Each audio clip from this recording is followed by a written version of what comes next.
Hey guys, this is Gaijin Hunter, and you're listening to the Third Fleet Podcast, episode 48, I believe, which is kind of crazy if you think about it. And believe it or not, we are less than 315 days away from Monster Hunter Rise Sunbreak, and potentially as close as 220 days away. So I'm excited. Don't worry, this podcast, we're not talking about No Soul Sacrifice Delta. I'm going to put my drug on the side, and we'll talk about my other favorite drug, which is Monster Hunter. Finally, we get back to where we're supposed to be.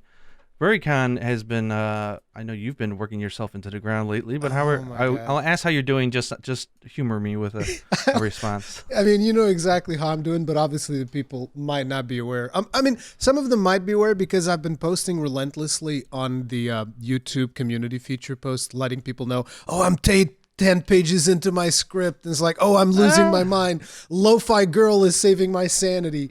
And it's just been completely wild with because I had early access to the Elden Ring closed network test.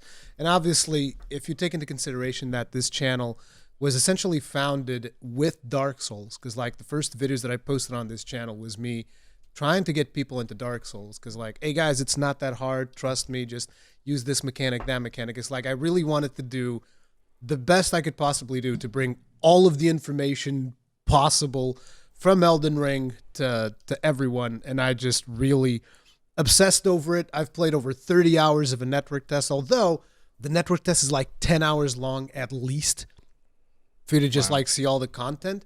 And then after I did that, I spent like a whole day writing a script because I realized that if I was to do it freestyle like I tend to do most of my commentary, I had reached like 30 minutes of, because I started it like that, and I recorded like 30 minutes of audio, and I hadn't even gotten to the combat. So I was like, this is not going to work. So yeah, I scripted it, spent a whole day working on the script, and then I spent the next day working on recording audio and editing. And during that time, there was almost no sleep whatsoever, which was insane. Oh, man. It was pretty wild. It was some wild times. My gosh. We're getting too old for this stuff. It's exciting, but it's unironically too old for this stuff. Like I even have like an eye infection due to the fact I think it's mostly due to poor sleep hygiene. And by some people will not understand what sleep hygiene means. It means how careful you are about when you sleep and how long you sleep for. And due to poor sleep hygiene, I think I got myself like an eye infection, which is why my camera is a little bit darker. Like I can't have bright lights on me right now because it'll kill me. So yeah.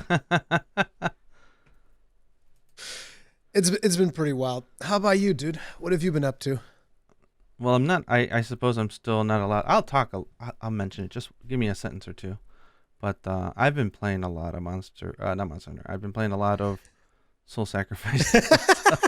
Of course you have, and that's good. A lot. I'm still hooked as hell. I've actually happy. decided to put like a week off from making videos just so I can have some fun just playing it. And I've made my English save now my main save. I put it on my other Vita, so now I've got it on both. I even spent the money because I had to get a European account because of the way that there's a lot of. That's another topic and another Sony rant waiting to happen. But anyways, I had to rebuy the game even though I got a physical version of the English one. I had to rebuy it because I found out that I was Region 3 PAL. In order to unlock the DLC quests and the online functionality, I needed to have a Region 3 PSN account, but I had started with a Region 1, which was London. And so they don't link to the same one, so I couldn't get it. So it was either start all over or just buy the European version from PAL Region 1. So I did that. And I'll tell you right now, the buying PSN cards, there's quite a markup. It's painful. And then I know that the memory cards are fragile. And this goes with anything, right? You don't want to constantly be pulling it in and out of machines and stuff like that. So I decided to I said, you know what? I'm probably going to play this game for a year. I could see myself playing this until Sunbreak comes out. So you bought a Vita. I bought the legendary priced Vita memory cards. No. They're not that bad out here in Japan actually. Okay. So I have those, but what I bought was a subscription to PS Plus. Because, so that you can have a cloud save? Yeah, so it has cloud saves on the Vita still. And the cloud saves are integrated really well. It's just Nintendo and Sony both require you to pay for that kind of a feature. Sony found a way to get your money, dude. They got you. I'm pissed about it. Yeah. But that's going to end up being a really good thing because the Elden Ring network test requires a PS Plus subscription, doesn't it? It does? I don't think so. I think it does. Okay, well maybe not then. I like, just where I read somewhere. Here's like I played the US version of the test, which is my secondary account, and that account does not have PlayStation Plus, and I was able to play it fine. Huh. Well, doesn't it only have to be like the primary one account on the console that has it, and everybody on that console can use it? So. Yeah, that might be the thing. I'll admit I haven't paid too much attention to that. Yeah, I don't know either. Let me see here. Oh, okay, never mind. It says it's not necessary to join it, so I was wrong. But okay, well, that could have helped me feel a little bit better about my. No, purchase, you just feel even worse. Well, I spent like $80 so I can have the ability to transfer, to just quickly pick up and play on my Vita in bed. So, but it's worth it. So I'm having a good time, and then anything that is soul sacrifice, as far as I'm concerned, is worth it. So I'm just so happy that you actually got really into it, like way more than I could have ever predicted. Because, like I said, I think that game is very unappreciated, and I'm at a stage where I have a harder time getting excited for it because it's not new for me anymore, right? It's like I've done this game. I haven't played it to the extent, that I wish I had back in the day, but it's very hard to get excited about a Vita game for me. And I think if it was a brand new thing for me, I probably could get into it as much as you are. But like due to the fact that I've already put like a bunch of hours into it, it's much harder to get excited about it again. Yeah, so I'm having a good time. So, but we're still doing our Monster Hunter. We're still playing. We're doing. Obviously, every Friday we get the event quest for Rise, which is really fun. And I wanted to ask you if you've tried the most recent one, and then no. Man, is it good! I'm like great. I'm like very jealous because the thing that happened was the events come out on Thursday, and it was that Zeros came out this Thursday, right? I think it was this. Zones. It's always Friday. But it was last week basically. It came out last week. Last week, right? yeah. Yeah. Which one came out? Oh, well, actually, there's a new one coming out tonight. Yeah, we don't know what it is though. Yeah, we don't know what that one is yet. But it's like, no, I didn't get to try it out specifically because I was working on some other stuff on my secondary channel, and then I was like, oh, I want to check this out. But then I was like, oh, but this Friday the early closed network test begins. So it's just like the second I dived into that Elden Ring I was like, well, I guess I'm stuck here. I'm never leaving. And it has been nonstop Elden Ring for me, minus like one stream that I did of like random MMO stuff. But yeah, interesting. It's been pretty friggin' wild. But I'll say I don't know how other people felt about it. I've seen some comments, but I think in general it seems like it was really well received. But they added. Is it super challenging? Yeah, so they added in. It's an Apex Arzuros quest, which makes me know that okay, if they're doing it for him, they're going to do it for everybody. I'm scared because, like, let me tell you right now, people might meme and stuff, but like Arzuros, he's one of the hardest.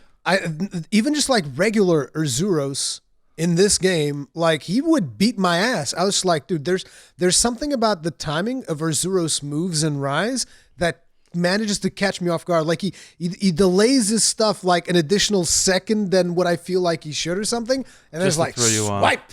And he like covers big slaps distance, you around. Yeah, and he's got like I feel like some of his moves in Rise were not in previous games, but then again, I didn't hunt Arzuros that much in previous games, so it's just like I'm not overly familiar with him. But I'll say like ever since even like the what do they call it? Was it a demo? Yeah, it is a demo. They call it a demo. It's because some people call it a demo, some people it's a beta, some people it's a network test. And now I'm just like, it was a demo. Okay, yeah. Even in the demo, he would throw me off. He hit hard in the demo. Yeah.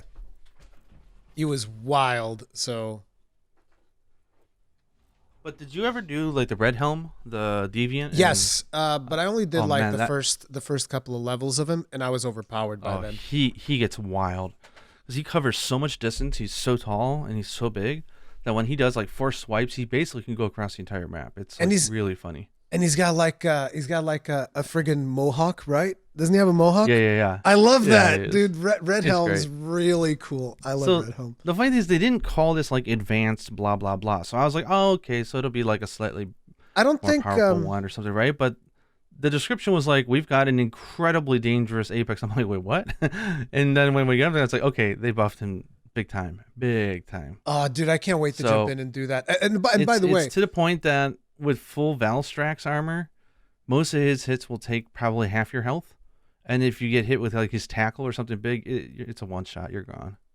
and by the way, guys, most of you watching on YouTube will probably have noticed if I do my job right, because I might, be an idiot and forget. I hope I don't forget to do it, but the intention is I'm gonna start putting gameplay on these. I might have to change some stuff around. I will not figure out how I'm doing it, but I want to start putting gameplay on these. So you might actually be watching like me try to beat Getting your butt this. kicked by him. Yeah, getting my ass kicked by Arzuros with my gun lance, It's fun. and then I'll just It's like nice switch to get your butt to kicked. I'll just switch to like sword and shield and beat his ass, no problem. So one of the things that came up, and it seems like a lot of people were really happy with that quest. I don't think you get anything special for doing it, but they also had another quest, which was against like three monsters. It was like in the.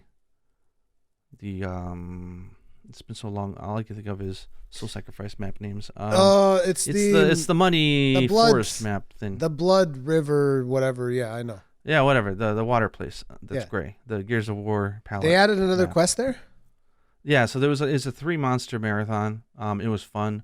We actually I gotta managed to. do I don't that know if too. I don't know if we just got lucky, but we found a gold small I mean, most Gyarados of during it, and it was so cute. And we're like, oh my god, that Gyarados is so small. We got to kill it. So we ended up killing I think like six monsters during that quest, even though you need only killed three, because we kept finding like all these different size ones that we were like interested in doing. But that was fun, and you get a new gesture. It's actually a gesture pack. It's not a gesture; it's a pose. It's a pose set. So you get like three poses. But the poses are like really photogenic. It's like the one with the wire bugs. It's got like all these effects around. It looks like a figure, like a high end figure that you would purchase. So you can really pose yourself Nice. really nice and get a good screenshot. It's nice, and so people were really happy about that. So it's good to see they're finding their footing. I think when it comes to the event quests. And the way they were going there for a while, I feel like they're almost like adding stuff that they weren't going to before. Something that's not going to necessarily affect the game because obviously they're focused on Sunbreak right now. But it's like they did a whole line of Apex quests, then they went on to Ibushi, then Narwa. It feels like okay, they were going to end it out with like Valstrax and then an Allmother, but then they're like, oh, we're going to do a Sonic event this month. At the who knows when that's gonna be? It's later this month, I guess. We're gonna do a DLC, a Sonic quest, and then they're like, okay, now we're starting with Super Apex monsters. I'm like, okay, like no more like the double Apex. It's gonna be like the hard Apex. I'm like this is good. I Okay, so like wonder. we can look forward to a few more months of content. It makes me wonder if this is something that they had previously planned, and because you follow the series for longer, you may be aware of it or not. But makes me wonder if this is something that they had planned all along, or if you feel like this is maybe a response to there has been a bit of a backlash from some people in the community going like, okay, game does not have end game, the usual stuff that we've talked about before. I don't know. I mean, it struck me weird that you would do a collaboration quest. If it was planned out, they would have put it on a roadmap. The Yeah, fact that they just threw it out there so sudden, and but I then mean, it's coming this month. It's but like this no, what? but the Sonic quest was already mentioned in like one of the events, one of the developer diaries. Yeah, they mentioned it. Was it? Yes, it was. I Wow. Okay. guarantee you because I stream all those and I remember it very vividly. They Oh announced the wow. Sonic. They didn't give a date. That's why it wasn't on the map. They just said like it's gonna be around this time, but they didn't give a Oh, I hard didn't even date. know that. Wow. Yeah, Okay. yeah, they I'm did mention that. yeah. So maybe they had it all played. I don't know, The but I don't know if it would be a response because I don't think they could form an but the actual thing response. the thing that I'm saying about the response is like the more beastie apexes that we've been getting. I don't know. I mean, they generally do super quests for events, so it's not necessarily new. Um, and one could argue that it's a little late, but yeah, I don't know. It would have been like if it was planned Dude, out, I feel that they would have did something like, if you took it down, you'd get like a title for your guild card, like like a Arzuros Slayer or something, like yeah, the bad boy or something. But and the fact that it's not like that, it's like maybe they didn't plan it, or maybe their planning just wasn't very good. I don't know. yeah, But I'm happy that we had the quest nonetheless. dude. And so I saw Just like discussions. People, like most people were really happy, and then other people were like, and this will go into another conversation we got to have about oh difficulty. no, But they're like, oh, all they did was make them, buff up the HP and buff up the hits. Like I want something that's a new mechanical challenge. I'm like, okay, you want a new monster, so stop saying you can't reinvent a monster just for one quest. I was like, that's what they're gonna do in G rank or Master rank. They'll have new moves and new mechanics, but it's like this is just an event quest. So like their only way to technically do it is to mess with their attack, perhaps their speed or enrage. They'll start enrage or something. There's only so many parameters you can mess with, and it's like, okay, well, I don't necessarily agree that that's. I don't know how I want to say this. it's like, let's put it like this. It's a fun not. challenge. It's It's called not you the better learn the best monster, way. because if you get hit, It's not the best way to provide challenges like pump numbers up, but in the yeah, case of Rise, due to the it power was already creep low that to we begin with. currently So have, because like we're really we. powerful unless you play Gunlands. We're we're really powerful unless you're playing Gunlands. So it's like they're just gonna buff up monsters to throw like harder challenges at you. Like personally, I'll take I it. loved fighting Super Rajang. So I'm probably going to Yeah. be totally into this. And I also love that quest with, it was like one of the most challenging quests for me, the one with Apex Mizu and Apex Zinzin. Like Yeah. they messed me up so hard. So now, yeah. So it's like I've saw several comments. So I'm like, oh my god, the Super Apex and Ogre quest is gonna be so hard. Oh God, dude. If can you imagine that? Oh, and I'm looking forward to like a Super Apex Diablos. I want that guy to be a one hit killer. I want, because there's something about a one hit. Not it's not it's. I just want to put this out. It's not a guaranteed one hit kill. You Yeah. can't survive these things. I'm just putting it like that because it does take out most You of your just health. you just want But your I like it baby because back. That's what you want. it I know forces you want to your learn the baby monster back. really good, right? Yeah, I know. But you got to learn the monster, and there's something very satisfying about knowing that one slip up could be it. I'll tell you what. But Did you do the 2 Apex Diablos quests solo?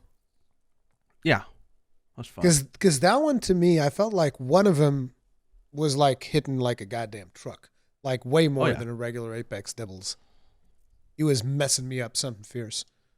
But yeah, Yeah, so I can't wait to see the footage of you trying to take on this bad boy. He's fun. I mean, he's Arzuros, so I think he'll be fine. Yeah. But I mean, it was a fun. So me and Yuna had a really good time with that. So,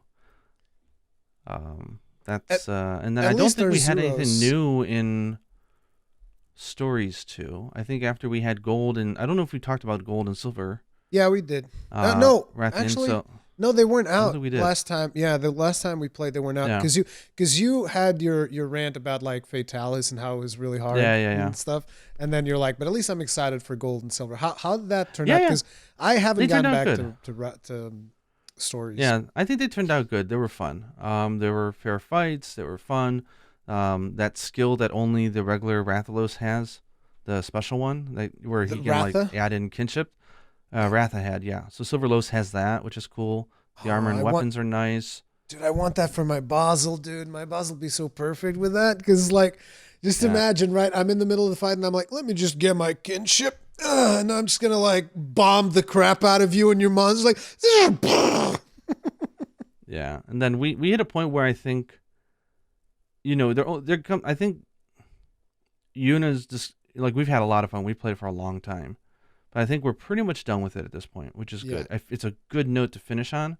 Yuna, I think, craves more action because, face it, at the end game of Monster Hunter Stories 2, and this is with any turn-based game, it becomes formulaic. Like, you Yeah. know what to do, and if you do it right, you're never going to get hit. And it's like, I kind of want something unexpected to happen. It's like, well, this is a turn-based game. That's not going to happen, This is one of those games that I feel like the journey is going to be better than like the end game grind. At least that's how it felt to me. Like I had a lot of fun in some of the end game grind and min-maxing my Monsty, But when it got to the point where it's like, okay, I need to hunt, like I need to like beat this random monster like 5 or 6 50 times. times so that I can get all of his genes and upgrade all of the genes to level. That part did not like. I was interested in the part where I was like, okay, I need to go get this gene out of this monster. And let's go hunt them until we get the gene. And I'm like, okay, cool. I have the gene now. Now let's go hunt the other gene. But the part of upgrading the genes themselves, I don't know. It didn't appeal to me as much because, like you said, for most people they'll do it to like 1 or 2 monsters, and I think that's good. And then that'll get them through everything except for Fatalis, unless you're gonna spam them with Apnatas, which is that's not an excuse for the way they did it. But it is what you said, which is like the game is very formulaic, which is one of the criticisms that I had in like the first Velkhana fight. Because like the first Velkhana fight, you literally go through the cave, you collect all of the instructions on how to beat Velkhana. Yeah. And it's like you go to Velkhana, you're like, okay, you did this, then I know that after it, you're going to do that. I even wrote it on a notepad. I was like, okay, so if she does this, that's going to happen. And I would always know, okay, so now I have to do technical. Now I have to do speed. Now I have to do power. And I would counter every single thing she did. And I was like, okay, this... I don't know. It didn't feel as cool as when you're discovering it, right? As when you're putting the puzzle together. That's the best part about it, is when you're putting the puzzle together. And the thing is, as that difficulty begins to escalate, putting the puzzle together means dying.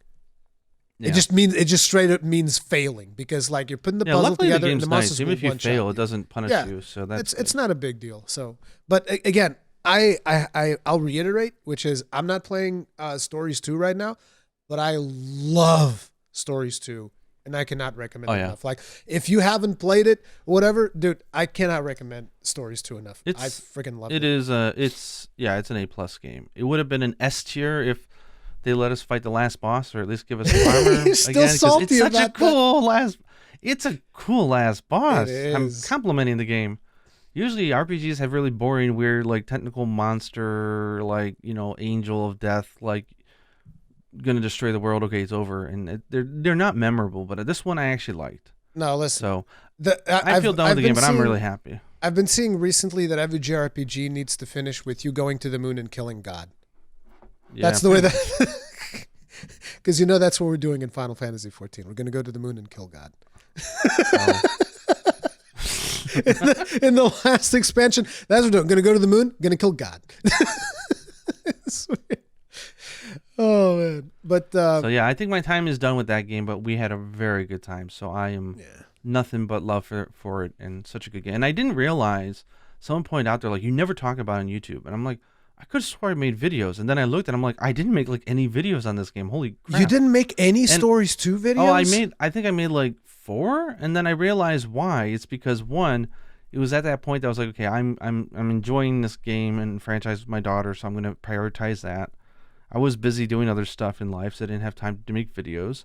And 3, everything was so story based that I didn't want to have any spoilers. Yeah. And 4, I never felt that the game was difficult, so I felt that it was fun to discover stuff as you went along. And so I didn't want to like make videos saying like, here's how you do that, here's how you do that. It's like, no, it's kind of like, I think this goes back to our conversation about Dark Souls. It's funny, right?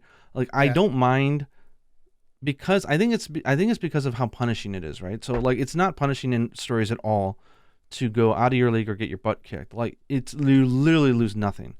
But like in Dark Souls, there's time, there's resources, there's stuff that you can lose, right? So when there's no risk of losing anything, I love exploring and figuring it out on my own.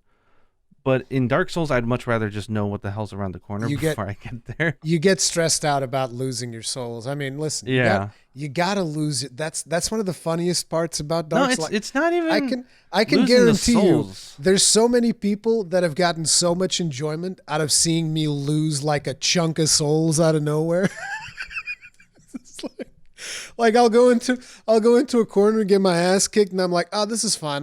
I can get there and get my souls. And I'm running back, and then suddenly some monster catches me off guard and like takes me out.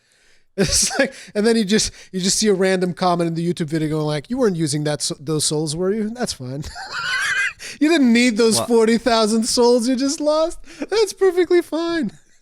I was tracking something the other night that made me realize that I don't know what loss is. One, because I've never been so unfortunate to have like a data loss of my save, which would be heartbreaking. Like someone like getting their unit stolen or something. But I hate to bring this to Soul Sacrifice, but there's that end game Alice maze in Soul Sacrifice that as you go through it, like at every third floor, you can leave and you can claim all your rewards, or you can keep going and it goes on forever, right? So I was kind of curious, and I was in the Discord for Soul Sacrifice, and we're talking about like, hey, how far has anybody actually gotten in that?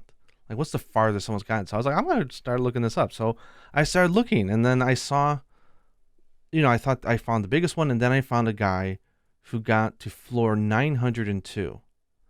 And let me put it this way: in that game, what the hell? Generally, at end game, you go through like floors 1 through 3, then 1 through 6, and 1 through 9. Usually, advanced end game, you'll go up to like floor 15, and the very big goal is floor 30. And if you want to get the final achievement, or I don't even think there's a trophy for it, but it's like a thing in the game, it's floor 100, which would take you about, I'm going to guess, probably around 8 to 9 hours to get to floor 100. Oh my God. Like, it's a long thing. So this guy spent 60 hours between off and on from October 2000 and what was it, 16 until working March? On the same Alice maze. Yeah, until March, like just slowly chipping away at it, and got up to floor 902, and then he died to Alice. And so like he probably has a world record. He got no rewards whatsoever. But can you imagine? Like, I mean, at this point he probably didn't care. But can you imagine how bitter it must have felt for him to then? It just says, "Congratulations, you got a new record. No rewards whatsoever." You get nothing. you get nothing, sir. You lose. Jesus Christ. Sense of satisfaction, right? So that was impressive. So but listen, shout out what it is. Shout out to that guy if he happens to ever run across the podcast, dude. Shout out to you for getting the floor 900 of Alice Maze, man. That's mess. I mean, it was a Japanese guy, and I was going through his Twitter, and he was sharing videos of a person from Hong Kong who was a real hardcore player. And I'm looking at his videos. I'm like, I'm not even know. It's like when you first start Monster Hunter and then you see a speedrunner, you're like, are we playing? This is not the same game I have on my game. Like, what is this? Exactly. Like the movements, the things they're doing. You're like, what? You could do that? What? And I've got like a catalog now of things to look at. It's kind of like, I'm like, I didn't even know. To me, it to some extent is even like, because look, I've played all the Souls games and Bloodborne, Sekiro, all of this stuff, and I've played them repeatedly. I'll still get amazed when I look at like a speedrunner. Even if it's but if it's a glitch one, I'm like, okay, whatever, fine. I'm not a big fan of glitch runs. I'll just say it here. I mean, there's nothing wrong with them. If that's what you want to do, go ahead and do it. Enjoy it yourself, whatever.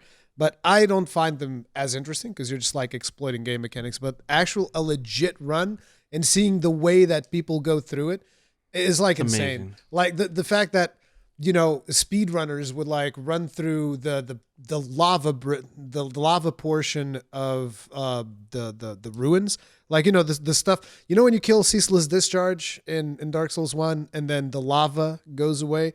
Speedrunners will just run through that and drink Estus while they're running through the lava, and I'm just like, dude.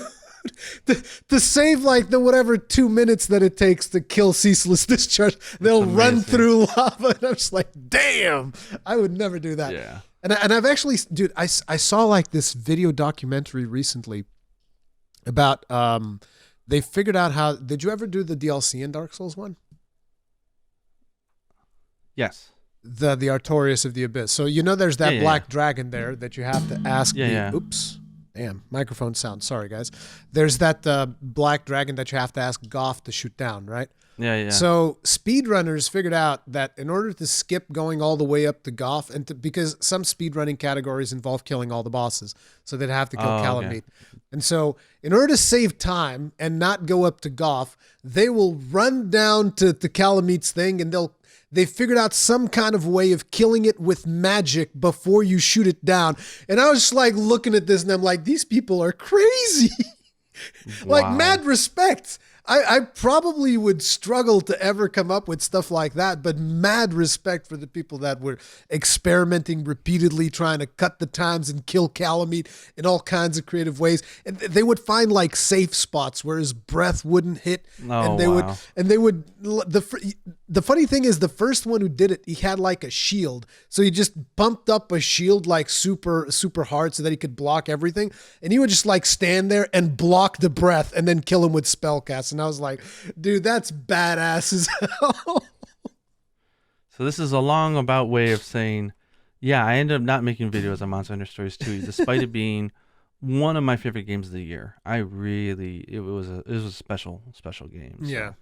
It was. You should check it really out. good. It's a good time. Definitely. Cannot recommend it enough, particularly if you like JRPGs and stuff. It's hands down one of the best ones. Like, Oh yeah, loved it. very good. And then we're I hope slowly that, chipping away at 4G. I hope that thing gets a sequel eventually, because I would love to play a Stories 3. Oh yeah, that'd be sweet. Yeah, I'd be happy about that. But yeah, you and Yuna started your journey into the Monster Hunter 4U, and Yuna is already ahead of me in 4U. No, she can't be. Yes, she is. I never made it too far into G rank. We're almost through G1. We're almost at G2. Yeah, I might have made like 1 or 2 G rank quests. That was it. Wow. Okay. Yeah. Interesting. It's because of the playing on the 3DS.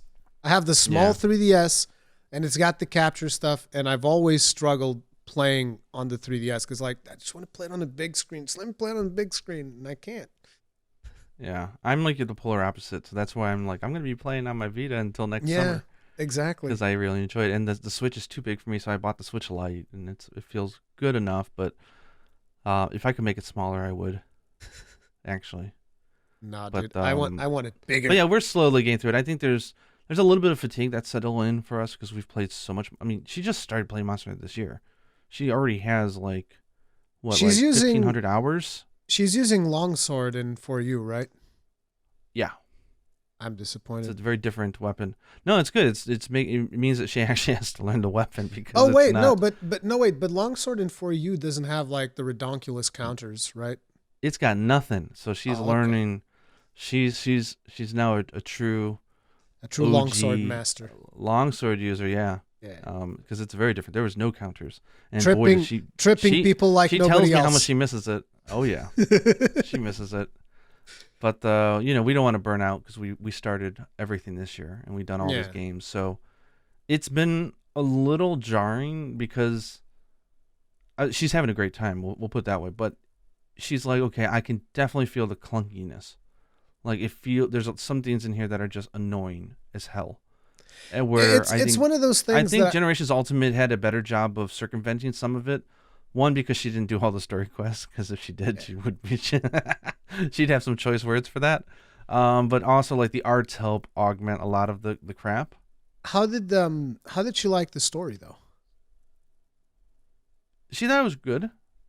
Oh, I love the story in 4U, dude. I love it. I see. The problem is we're just playing through it to see the stuff she hasn't seen, right? And to get the so you're doing mostly co-op stuff, and yeah. So I think like clearing Village wasn't like we got the brand new game, we're gonna take our time and sip it like wine and go through it. And there's something that's very different when you're only doing the key quests and you're just blowing through it so you can get to G rank.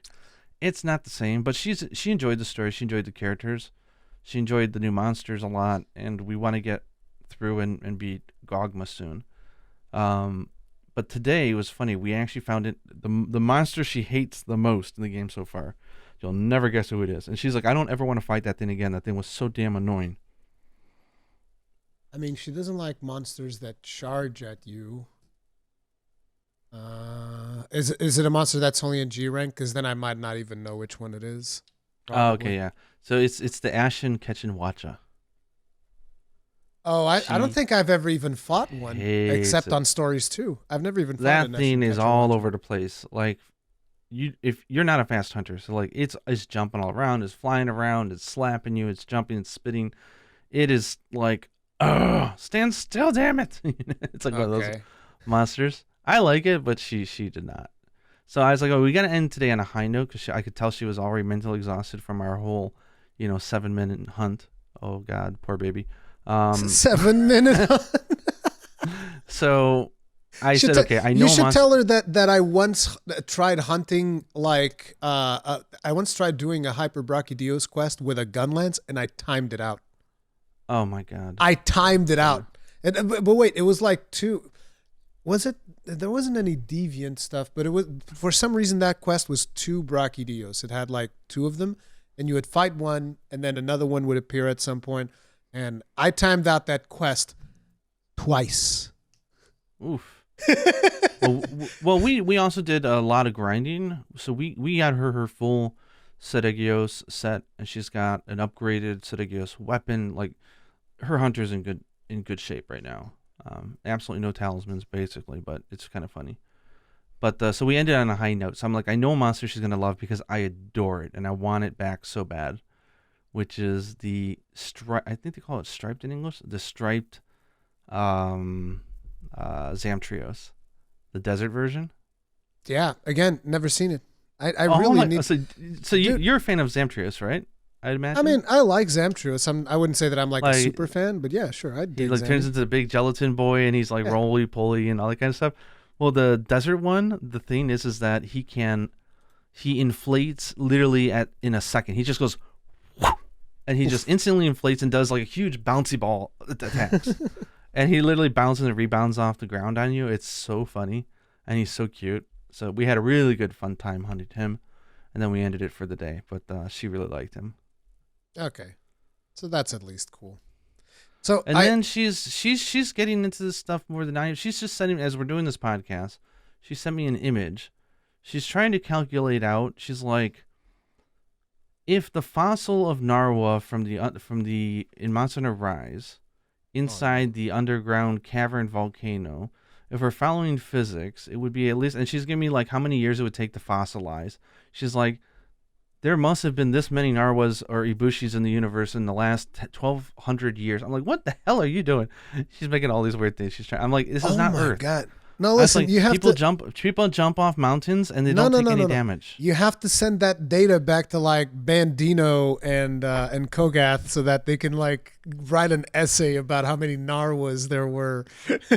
That's cool. It's like, well, and then she was telling me about, because I think she's learned it in middle school. She's like, the coral palace, whatever. She's like, for coral doesn't grow above like sea level. Like there's certain places, which means that everything had to be underwater, or this is weird, or this doesn't make sense. I'm just like, oh my God, we got her. I mean, I'm sure she'd have some stuff to say about the map in Monster Hunter World. I forget the name now. The coral. It's a Coral Highlands. Coral right? Highlands. Coral Highlands. Yeah. So it's really funny.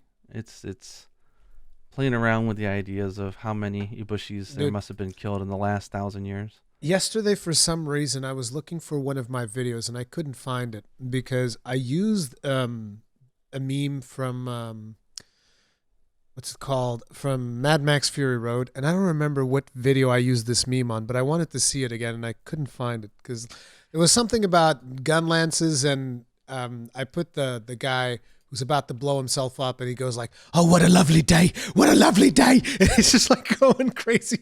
And then the car explodes, and I was like, "Oh, dude, I really wanted to see that again," because I know I did a meme with that, and I completely forgot what video it was. But the thing was, I was looking at my Rise videos, and it had the music and all that stuff, and I was like, "Damn, dude, I miss that moment where." Everything was new and we hadn't figured the whole game out, and we were all just, damn, dude, I really need another Monster Hunter. I need it bad. I can't wait for Sunbreak. Yeah, she was even playing Iceborne the other day. She just did a few hunts. It's. I'm thinking about like she's as bad as me, just trying to get her fix in. Like every week, got to get her fix. And I'm thinking about going back and like rerunning through World because it's been a while since I've done the beginning of World, and.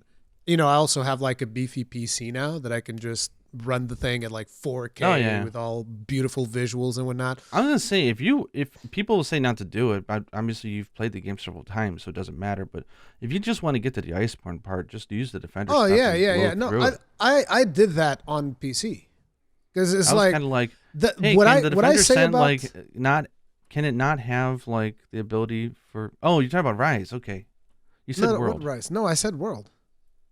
World. Yeah, World. It's like what I was going to say is that when I played on PC, World that is, I use the Defender set. Like when Iceborne came out and I just wanted to get the Iceborne, it's like the thing that I say about Defender set is that you shouldn't use it if it's your first time. Because you're robbing yourself of like a lot of the experience by just like burning through the game. But if you've already experienced it, then yeah, sure. Use it doesn't matter. Get to Iceborne. You know what you're doing, so it's whatever. It's just skipping the experience of like crafting the weapons. I feel like is a bit of a problem because you miss out on a large chunk of the Monster Hunter experience if you do it that way. Yeah, true. But I last time we did a podcast, I remember that after the podcast, I sent you a video to show to Yuna. Did you show her the video? You didn't. Wait, hang on a second. Wait, you sent me a video. I can't believe you would do this to me. Oh, no, I didn't yet. I will. Oh man. So I can send it to her right now. Because listen. I'll give you a live commentary. Yeah, listen, guys. This is important because like you've all have been asking me, Rurikhan, when are you going to get Gaijin Hunter into Final Fantasy XIV? And I've said, I'm going to do it.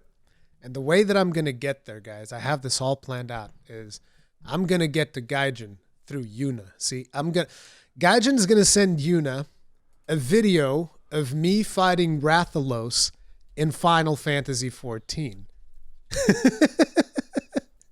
And when Yuna sees that, she's going to be like, well, I mean, come on, we have to go fight Rathalos in Final Fantasy XIV.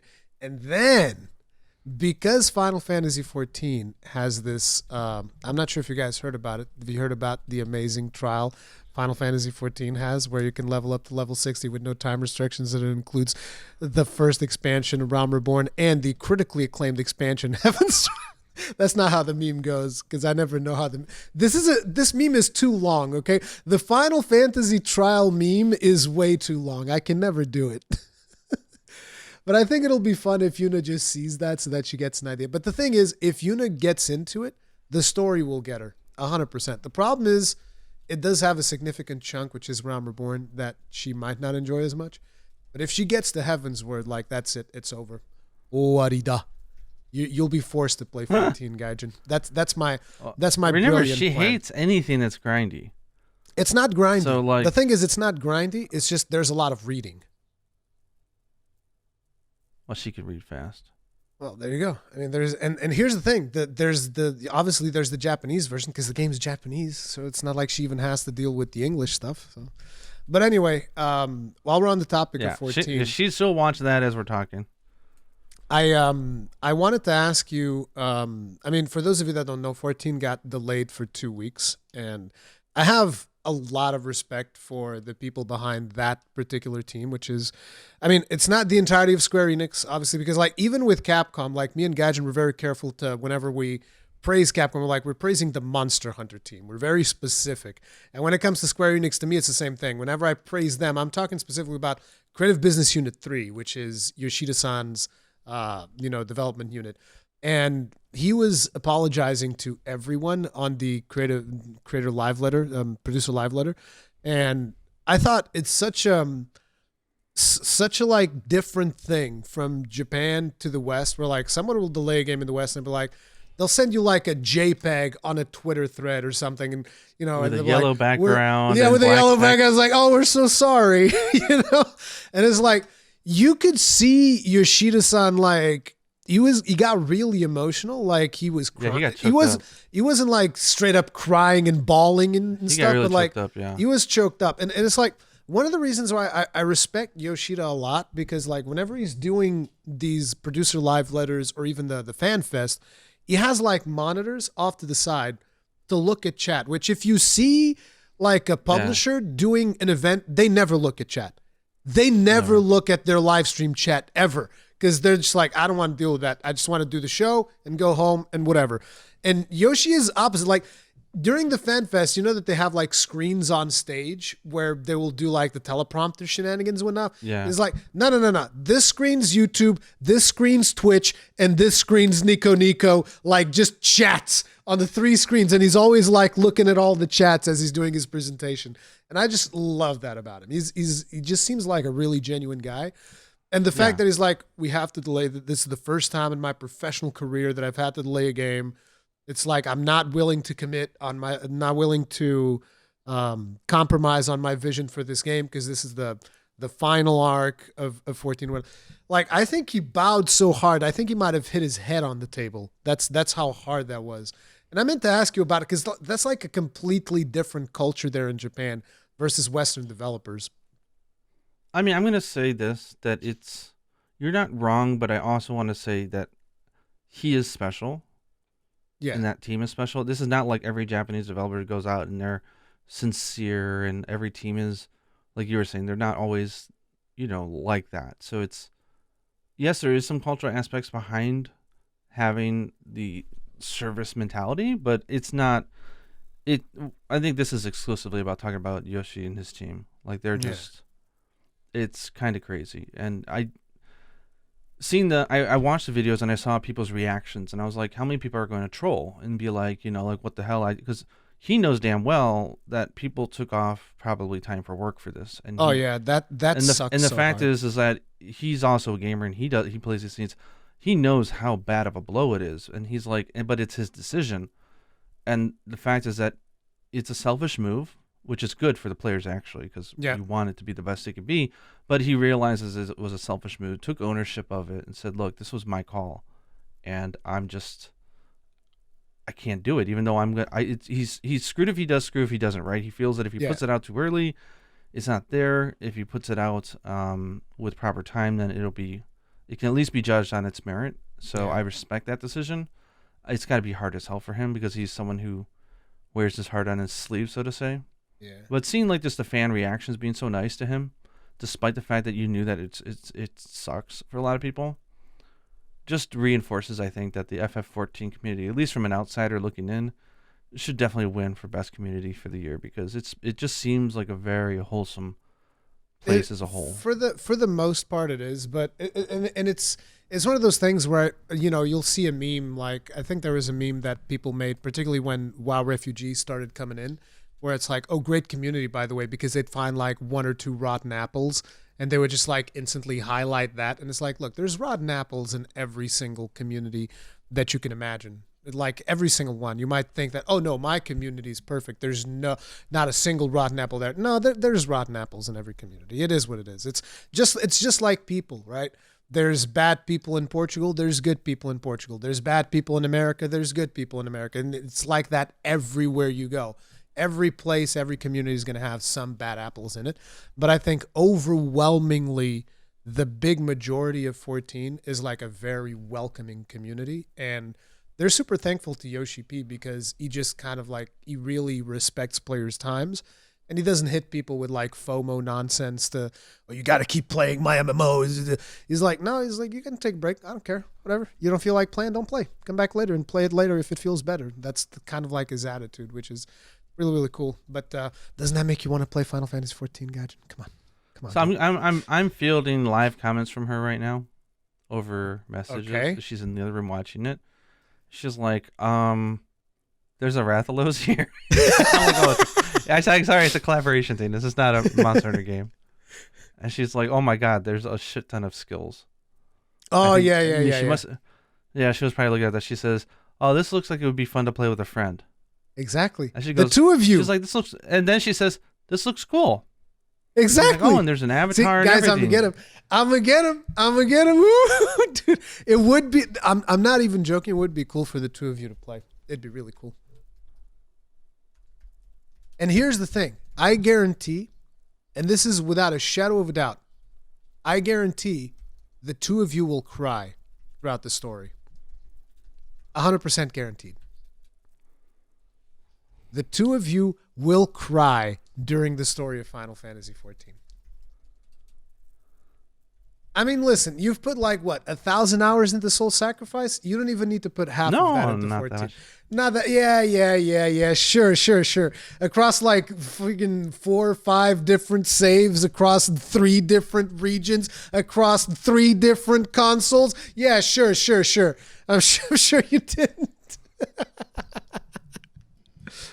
But yeah, I just wanted to bring that up briefly because that was like something that to me personally it's important because like I'm super invested into it. I can't wait for Endwalker, So I wanted to just briefly touch up on it. And if anybody is interested, have I told you guys about the free trial, blah, blah, blah, blah, meme, etc.? Okay, so let me ask you, I'm not giving you any hope. So here we go.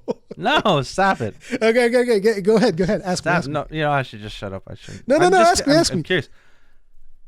Is this game on Xbox Series S and X? Oh, no. It's not. What? You just crushed my dream. It's actually something that a lot of people in the community have asked for. I don't know if it's a Microsoft thing. I don't know if it's a Sony thing because it's on PC. Sony. It's on PC. It's on PlayStation 4. It's on PlayStation 5, and it's crossplay across all of them. So yeah, and here's the thing. Like I think Yoshida is in talks with Microsoft to try and bring that over, and I hope they do it. I really do, because if they do it, there's no way that he's doing it without crossplay. He's not going to split his community. So if they do that, it'll be an MMO. There'll be crossplay, Xbox, PlayStation, and PC. And yeah, you can just like play with people from all across. But it's like, listen, you could play on PC and Yuna can play on the PlayStation 5 and it'll be great.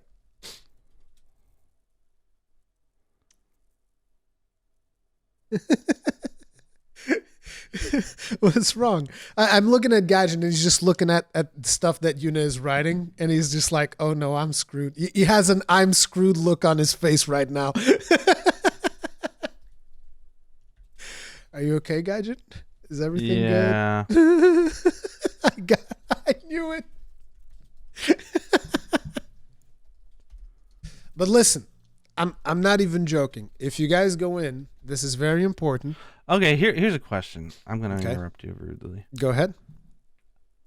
There's a free trial for both PC and PS5, right? Yes. How many hours would me and her need to play before I know, okay, is this going to be for me? 5 hours? 50. Huh? You want me to put in 50 hours before I decide whether or not I like it? Are you it's like me? I should know. Like I don't play MMOs, so it's like, will I know if that genre is even for me within, like, let's say 10 hours? Here's the thing, the game starts very slow.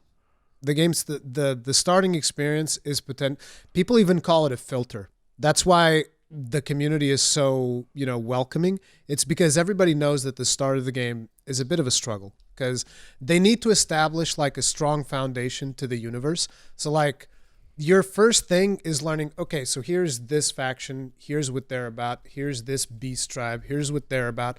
And then eventually, when you start getting close to the end of the first expansion, everything starts coming together and they're like, okay, now there's all of these political moves that are happening and all of these things happen. And then by the time you get to the very first expansion, that's when things really kick off and things get very interesting. So it does require a significant time investment.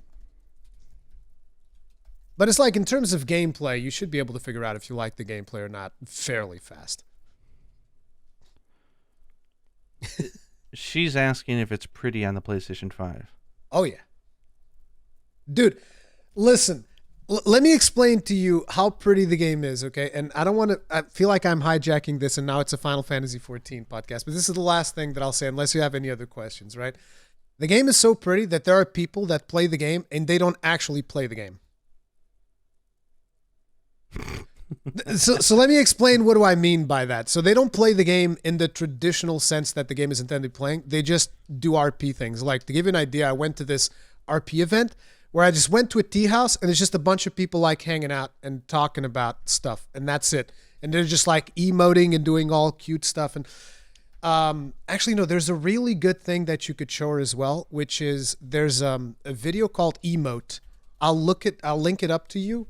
At the end of this, I'll link it up to you, and it's just a video. It's called /emote, and it's an animation that this guy did, which is really, really good, and it kind of, I think you'll get an idea of how pretty the game can be, basically. It's so interesting to just look at Gaijin's reactions to what Yuna is typing. He's so suspicious. Well, okay, so Yuna puts a good step. She's like, she's about to go into a really heavy test period at school. She's like, we're talking. It doesn't have to be now. Anything. Yeah. It doesn't have to be now. The game's not going anywhere. Okay. We got him, boys. You know what? I don't no, I don't think so. But I think what we'll do is we do have a PS5 in the house. Yeah. So and it doesn't get any love. It just sits there. So if maybe we'll find a time to put it in her room or on the big TV, and we'll download the free demo, and we'll see. We'll play a few hours maybe.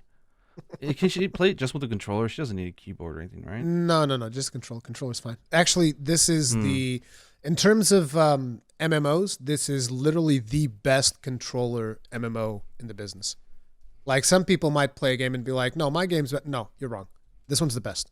There's no questions about it." And Yoshi P didn't even patent it because he actually said, "I hope that people steal it for their games." Because it's so good. He knows how good it is. So he's just like, I'm not even going to patent it. Just steal it. Just friggin' steal it and use it for your game. Because your game will be better because of it. That's the best part. Oh, that's funny. But anyway, So, anyways, we that sucks us on Xbox, but we got a PS5. So if I can try a free demo, I can try it. At least I can tell you, you know what? These MMO games aren't for me. Even if it's really good, I'll watch it on YouTube. You know, at least I can give you some closure because we got to give that.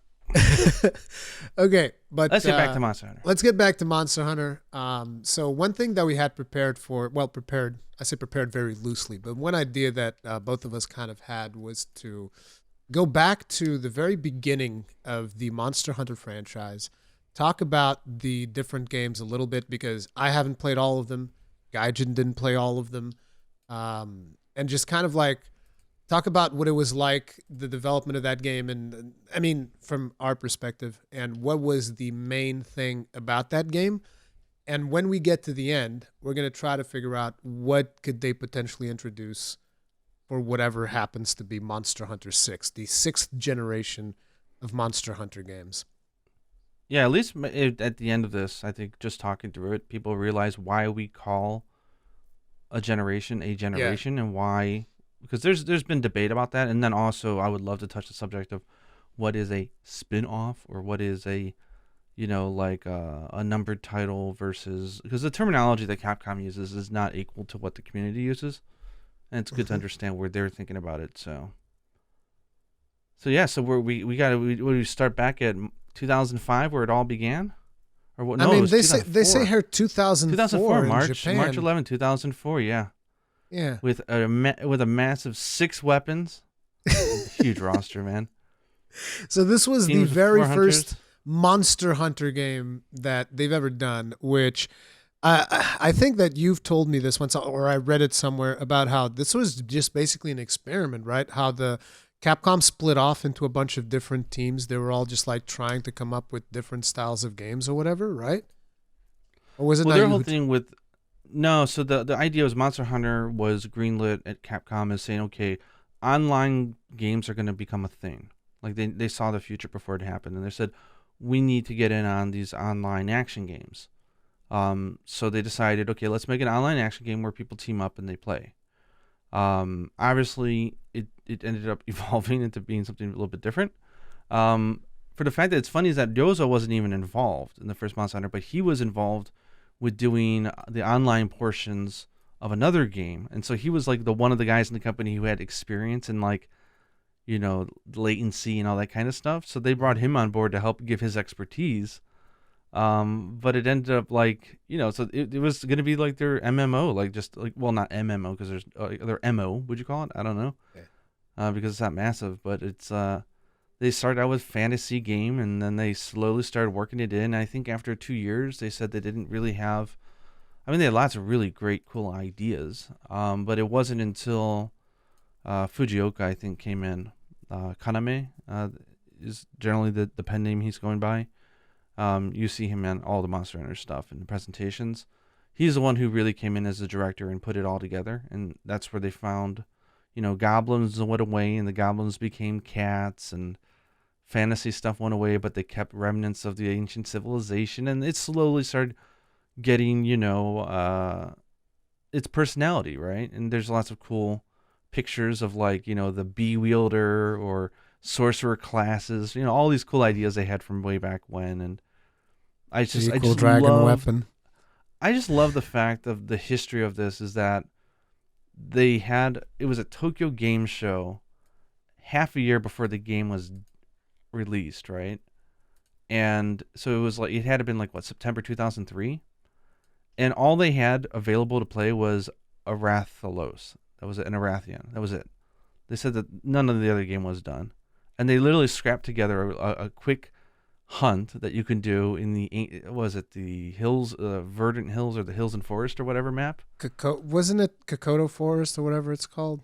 No, I don't know. I can't remember. They changed the name a few times, but it's just the Fortnite Hills map or whatever they call it. But it was that Tokyo Game Show that Tokuda-san, the director of World, went and played it as a person and fell in love with the idea and saw the potential for it and what he wanted to do with living creatures.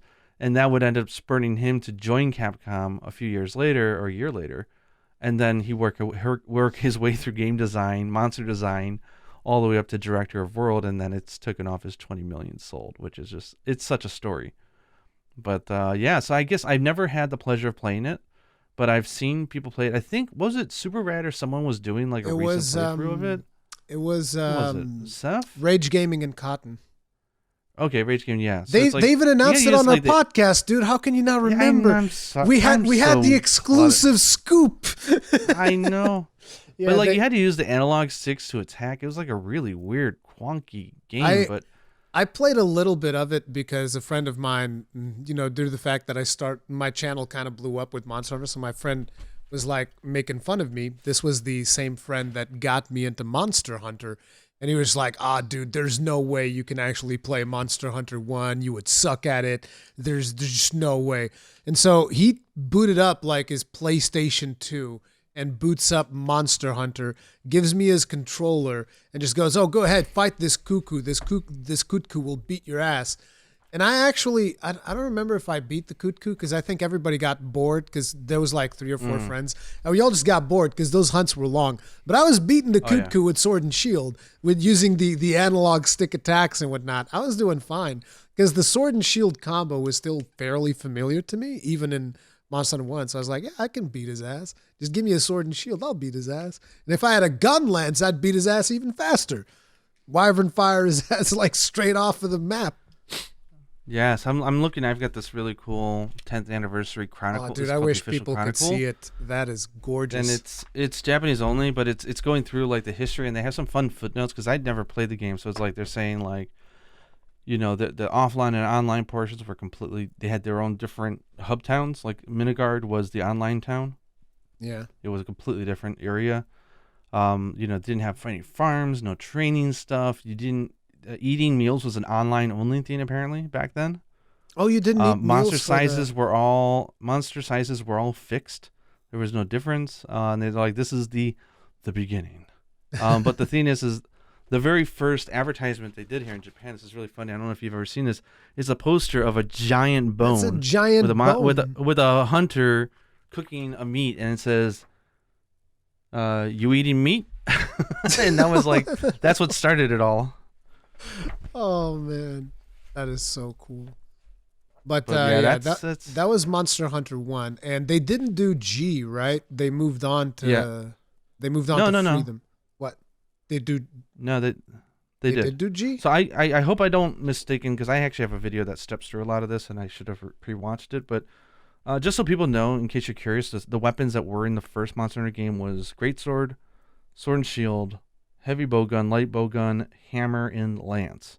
Those were the OGs. See, that's a better game than a lot of the Monster Hunters right now because it didn't have a longsword.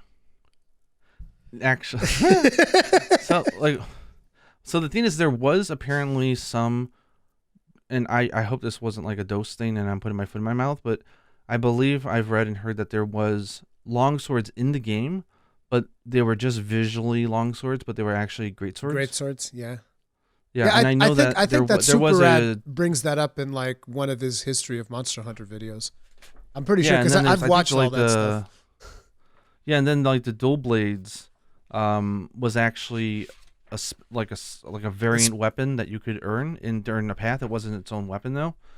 And so when they decided to release the game in the West, they actually added in the dual blades. It actually was first released in the Western version of the game, was dual blades. Damn. If I'm correct. So that when they made the Western version, the problem is that the team when they finished the game, you imagine like the last few months of game development, you're in QA, so you got lots of programmers and artists that are free. So they all just start working on making a bunch of stuff and making the game better and just going having fun. And so when it came time for them, they said, hey, let's do like a greatest, like they do like the Game of the Year edition where it's just like a cheap value version of the game that you release. Like a year later or whatever, like the classics collection or whatever. They're like, we kind of like made a quasi sequel. Can we just do that? And so Monster Hunter G was born because they had made too much crap. That's how you see that team was so incredibly passionate about the game. It's like, okay, we just need something quick and dirty to get out. And they're just like, well, we kind of made almost another game. Oops. Yeah.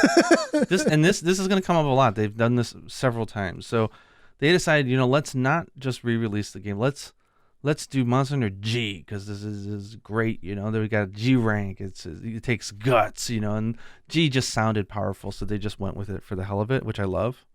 And so listen, G was born. G was for gangsta. This is Monster Hunter Gangsta Edition. It's for Gaijin. Gaijin edition. Exactly. Or there goats. you go. Goats. We need goats.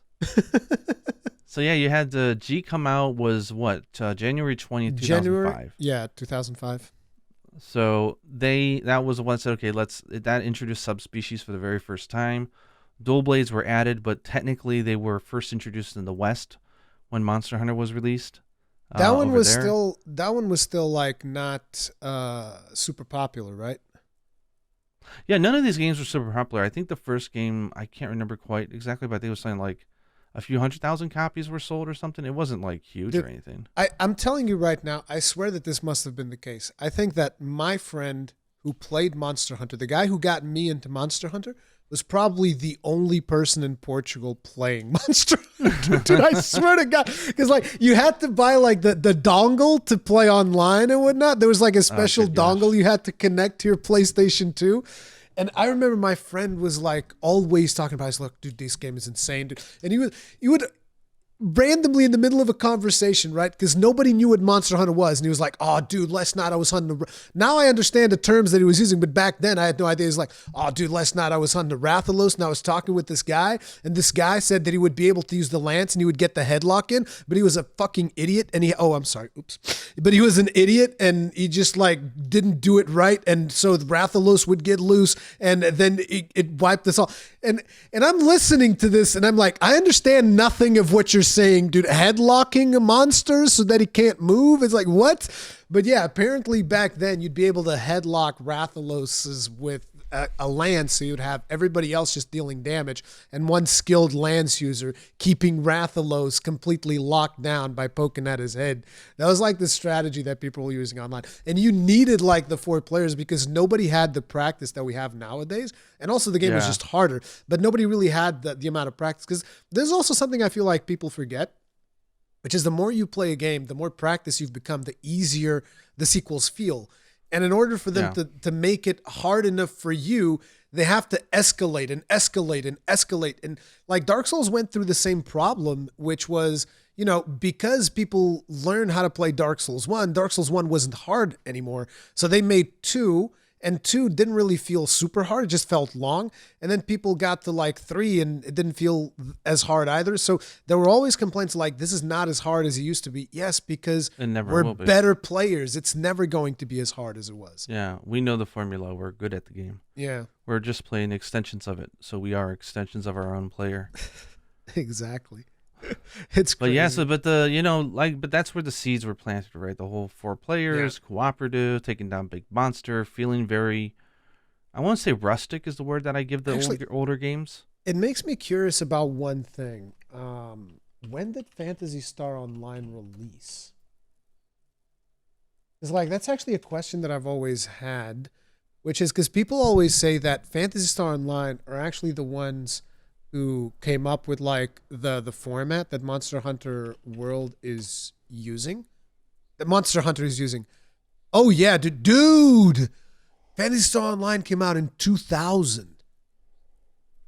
So they were Yeah. the ones who pioneered the whole hub thing where you have a hub, you get 4 people in the party, and you go and you do stuff. Phantasy Star Online were actually the ones who came up with that. And interestingly enough, most people recognize that format from Monster Hunter because Monster Hunter was wildly more popular. I mean, Hmm. wild. I'm using the term wildly very loosely, at least Yeah, until we it get to still like wasn't. It Freedom still wasn't Unite. no. Yeah, there's a few spikes, but we're not there yet. Yeah, so Yeah. enough that they kept it going. But see, And so Monster Hunter Portable actually came out before G, which is the point that I was making earlier. Because Monster Hunter Portable came out in December on Japan, of course. I'm talking specifically in Japan. yeah, It came out on December 1st, and Monster Hunter G came out on January. No, wait. No, never mind. I'm an idiot. Slap me in the face. Never mind. I'm completely and utterly wrong. It came out a year after Monster Hunter G. well, it came out the same year in Japan. Yeah, so you had but it's like in almost January a year G away. came out, and then where they December. struck their first taste of gold, but not a big one, but a small taste was. They were still at about like 30, like 300,000 copies sold, maybe 200,000, like nothing huge, but enough to break because it wasn't probably that big of an ordeal for them. But then they took Ichinose and his team, and they said, hey, guys, we want you to take this G game. We want you to port it to the PSP, and you've got half a year. And that was Oh my when they were God, working half on. a year? Yeah, it was something crazy like that. And they were on the same floor as the people that were doing. These things were small back then. So, like, they were on the same floor as the team that was working on DOS. So the next PS2 game. So their job was to, like, port everything to the PSP. But luckily for them, they said the PSP was awesome. Like, the network, ad hoc, everything was really smooth. Dude, So they actually. ad hoc, It I'm sorry changed to everything. interrupt you, but like ad hoc is actually one of the things that got me into Monster Hunter because I just love the concept of you being able to like, particularly with, that's why I love it so much on the Switch because you can just literally pick up a Switch and you don't need the internet. You just go to a friend's house. You don't need Nintendo Online. You don't need You anything. can be outside. Yeah, it can be outside, and the two of you have your Switches. You boot up Rise, for instance, and you're just like, You okay, link and I'm you going play. to host the thing, and boom, done. And that's one of the reasons why the portable one was such a huge success in Japan, because everybody's always like Yeah. commuting everywhere and whatnot, and it would be easy. Like, I think random strangers would even like connect to each other in the middle of like a train ride or something. There were I've stories I've that I've heard hunted about with somebody on the train. that. Oh, dude.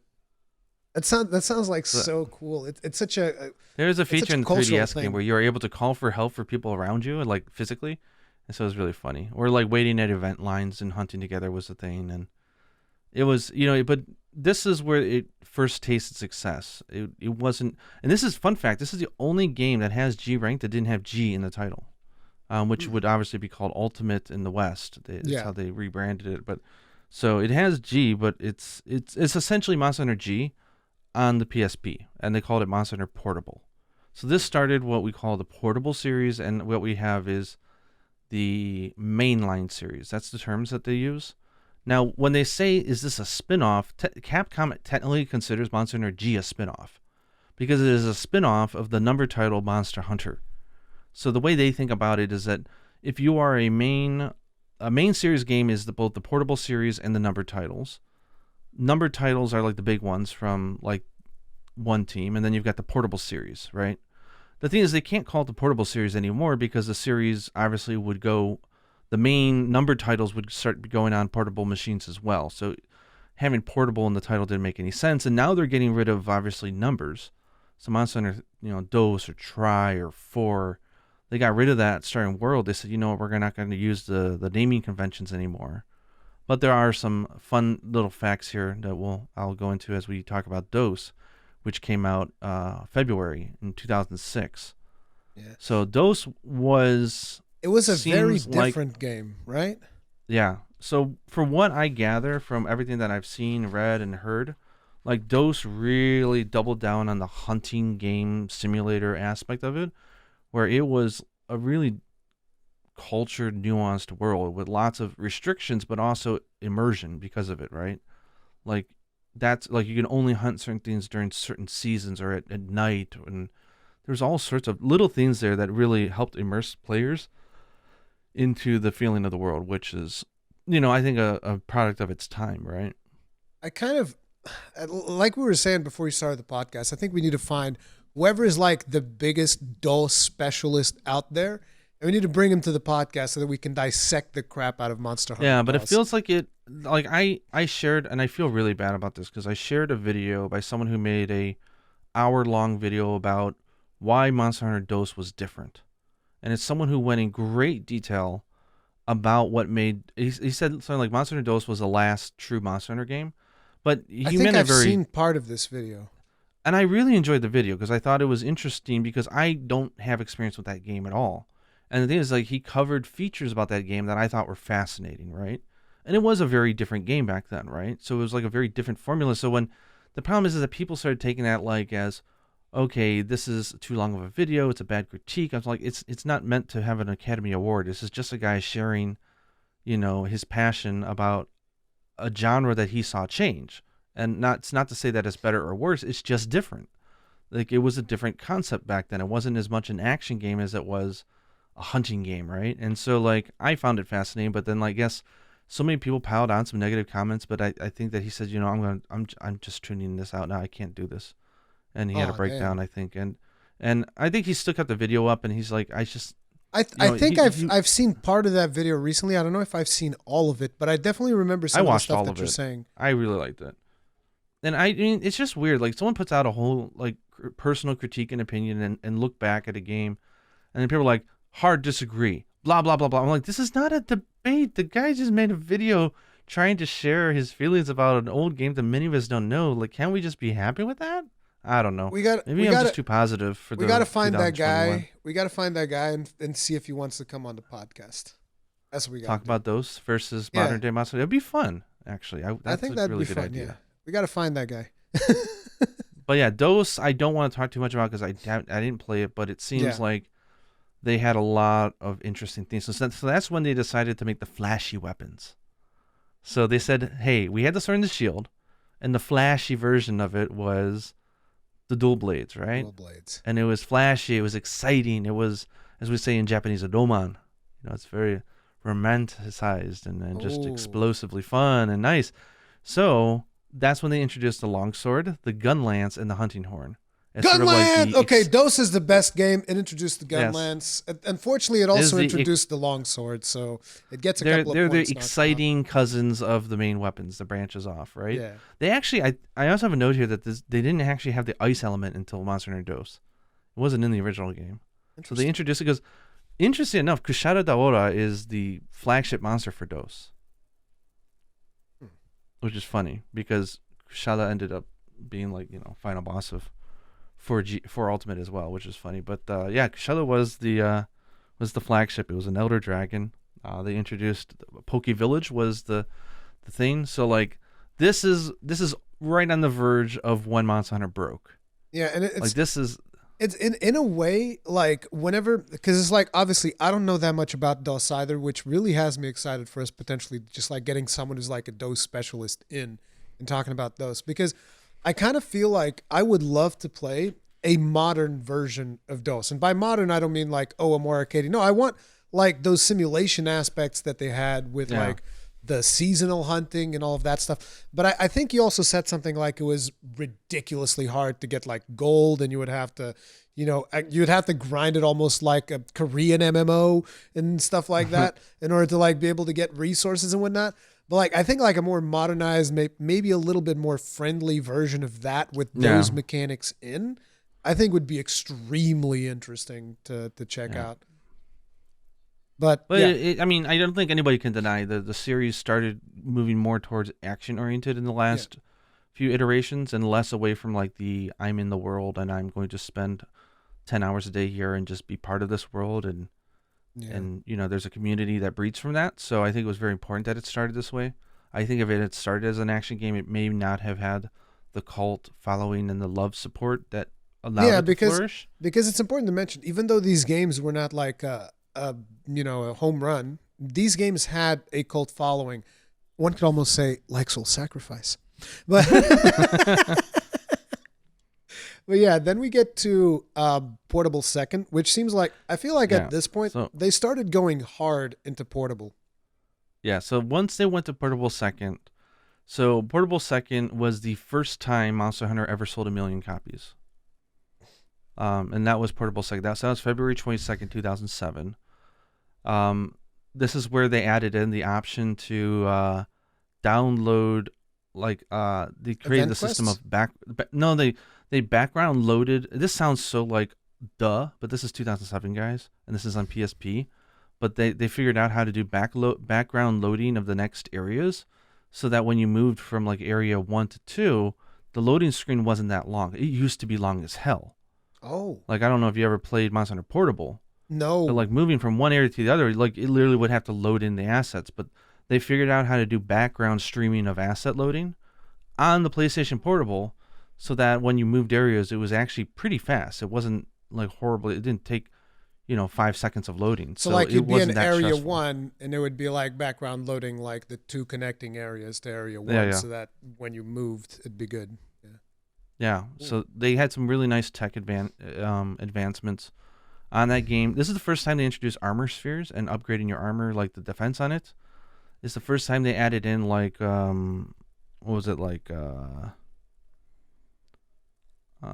raining, I believe. When it was raining in the game, you couldn't use bombs and stuff like that. They had some weather elements in there. Interesting. But this is another game that I didn't play either. I didn't start. I went back and I played Portable Second G, which we'll get to. But this was like the first one where they realized, oh my god, portable devices is where the Monster Hunter is finding its niche, and that's because Ad Hoc really took off. But it's I think it's also a consequence of these games essentially being only in Japan, because like DOS never came out in the West, right? I think it did. Did? Yeah, it should have. No, and not according to. It says here, internationally released games, they go from Monster Hunter 1 to Freedom 2 to Freedom Unite. There's no DOS. So DOS was only ever in Japan, I think. And, the thing was, because they were focused, because ultimately Monster Hunter, considering that it wasn't even that successful in Japan, it was probably not good in Europe either. Like, success in Europe must have been even less than in Japan. Like I told you, my one friend who got me into Monster Hunter had to be the only person in Portugal that played the original Monster Hunter. Okay? That's amazing. And so because these games were coming out in Japan, I feel like the Portable was more successful because you guys were ahead of everybody else in terms of like, portability. Like, you guys weren't playing that many console games. You were playing handheld stuff. Yeah, and because of the commute, because you guys were always commuting everywhere on trains and whatnot. And so it would just make more sense to play stuff portable. And that's why it blew up that way, I feel like. Yeah, there's also another reason that I thought was interesting is that, and this was primarily with Portable Second G, which is the first huge we made it big boys moment for the franchise, because Portable Second was like really close to hitting it, but when they really buckled down was for Second G. But there's a community here of influential comedians and variety show. They say talento, like talent, but like they're just like celebrities, like your TV people, right? And they end up being in like their what do you call it, dressing rooms for hours and stuff, right? And they needed something to play and something to do. So like all these famous people, comedians, and all these scenes, when they're waiting for their turns, they'd all be in the back rooms playing Monster Hunter. So all of a sudden you had all these influencers getting absolutely hooked on the games, including musicians, girl bands, idols, boy bands, everybody. Have, like, the idol stuff. Everybody was into it. So like it became a social. They called it a social phenomenon here. It took off like crazy. And where that's like why, everybody after school, all the kids were playing it. All like the people adults need to were understand that in Japan, Monster Hunter is comparable to like Pokemon in terms of how big of a franchise it is. Yeah, I mean it's not as big, but it's pretty close. But I remember like when 4U came out, the sales for, because there was 4U and there was like some Pokemon game, and it was like the Pokemon game was obviously number one. But like sneaking up right behind it, there was Monster Hunter 4 Ultimate right there, dude. I loved like rubbing it in everyone's face, because like I was working at Broadband TV, And I kept telling everybody, guys, we got to pay attention to Monster Hunter. This is going to be huge. It's going to be so big. And people were like, yeah, whatever. Your Japanese games, Rurikhan, whatever, dude. And then suddenly they see the sales chart and it's like, wait, this thing, what? This thing was like second to Poke. Excuse me? And I was like, yeah, that's right. That's what you get for not listening to what I have to say. Yeah. So I guess we'll skip to the big one, right? Which is first million seller was Portable Second, and then Portable Second G is where they added in just an insane amount of volume in that game. Right? Freedom Unite. That game is loaded to death. It was finessed, and they also added in a very important feature, because I think the big thing that that was holding handhelds back for a while was just loading and just like the clunkiness of handheld stuff. But that's when they added in the ability to download the game onto the memory stick, instead of reading it off with the UMD disk. Because up until then, it had to read all the assets off the disk, so it was spinning the whole time. So Monster Hunter Portable Second G, which was Monster Hunter Freedom Unite in the West, this was absolutely huge for the series. It was. This thing sold millions. Like, it was huge. This was the game that clicked Monster Hunter for me, curiously enough. Because well, this is the game that put it on the map for everybody here, for most people, even in the West as well. Like, this is where the OGs generally came in. I mean, there's obviously some people that were with the series before that, which is crazy. But like, Freedom Unite is the big first huge wave of. But it's like, hunters. I didn't start with Unite, so I played Try first, as we talked about. I played Try, didn't click, hated it. And then, my friend, because I bought Freedom Unite on the Vita, because my friend was telling me, okay, you got to buy it, because it was like super cheap. It was like $5 or something. I was like, okay, fine. I'll give this game another shot. And I bought it on the Vita. And my friend was like, okay, now I'm going to teach you how to actually play this game and what makes this game special. And so he was just going to tutor me. But then we were like, okay, let's see if we can actually connect my Vita to your PlayStation Portable through the ad hoc system. And my mind was blown away when it worked flawlessly. I'm talking flawlessly. Like, it's just like the Vita's running it. You turn on ad hoc and it was just like my Vita was a PlayStation Portable and it would just work.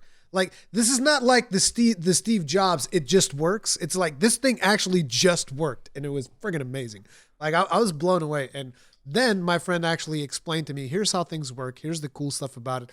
And then I was like, okay, I get it now. And I feel like so many people need that help when it comes to a Monster Hunter game. Here's how it works until they finally get it. There's also something that I think helped contribute to the success of Monster Hunter taking off here.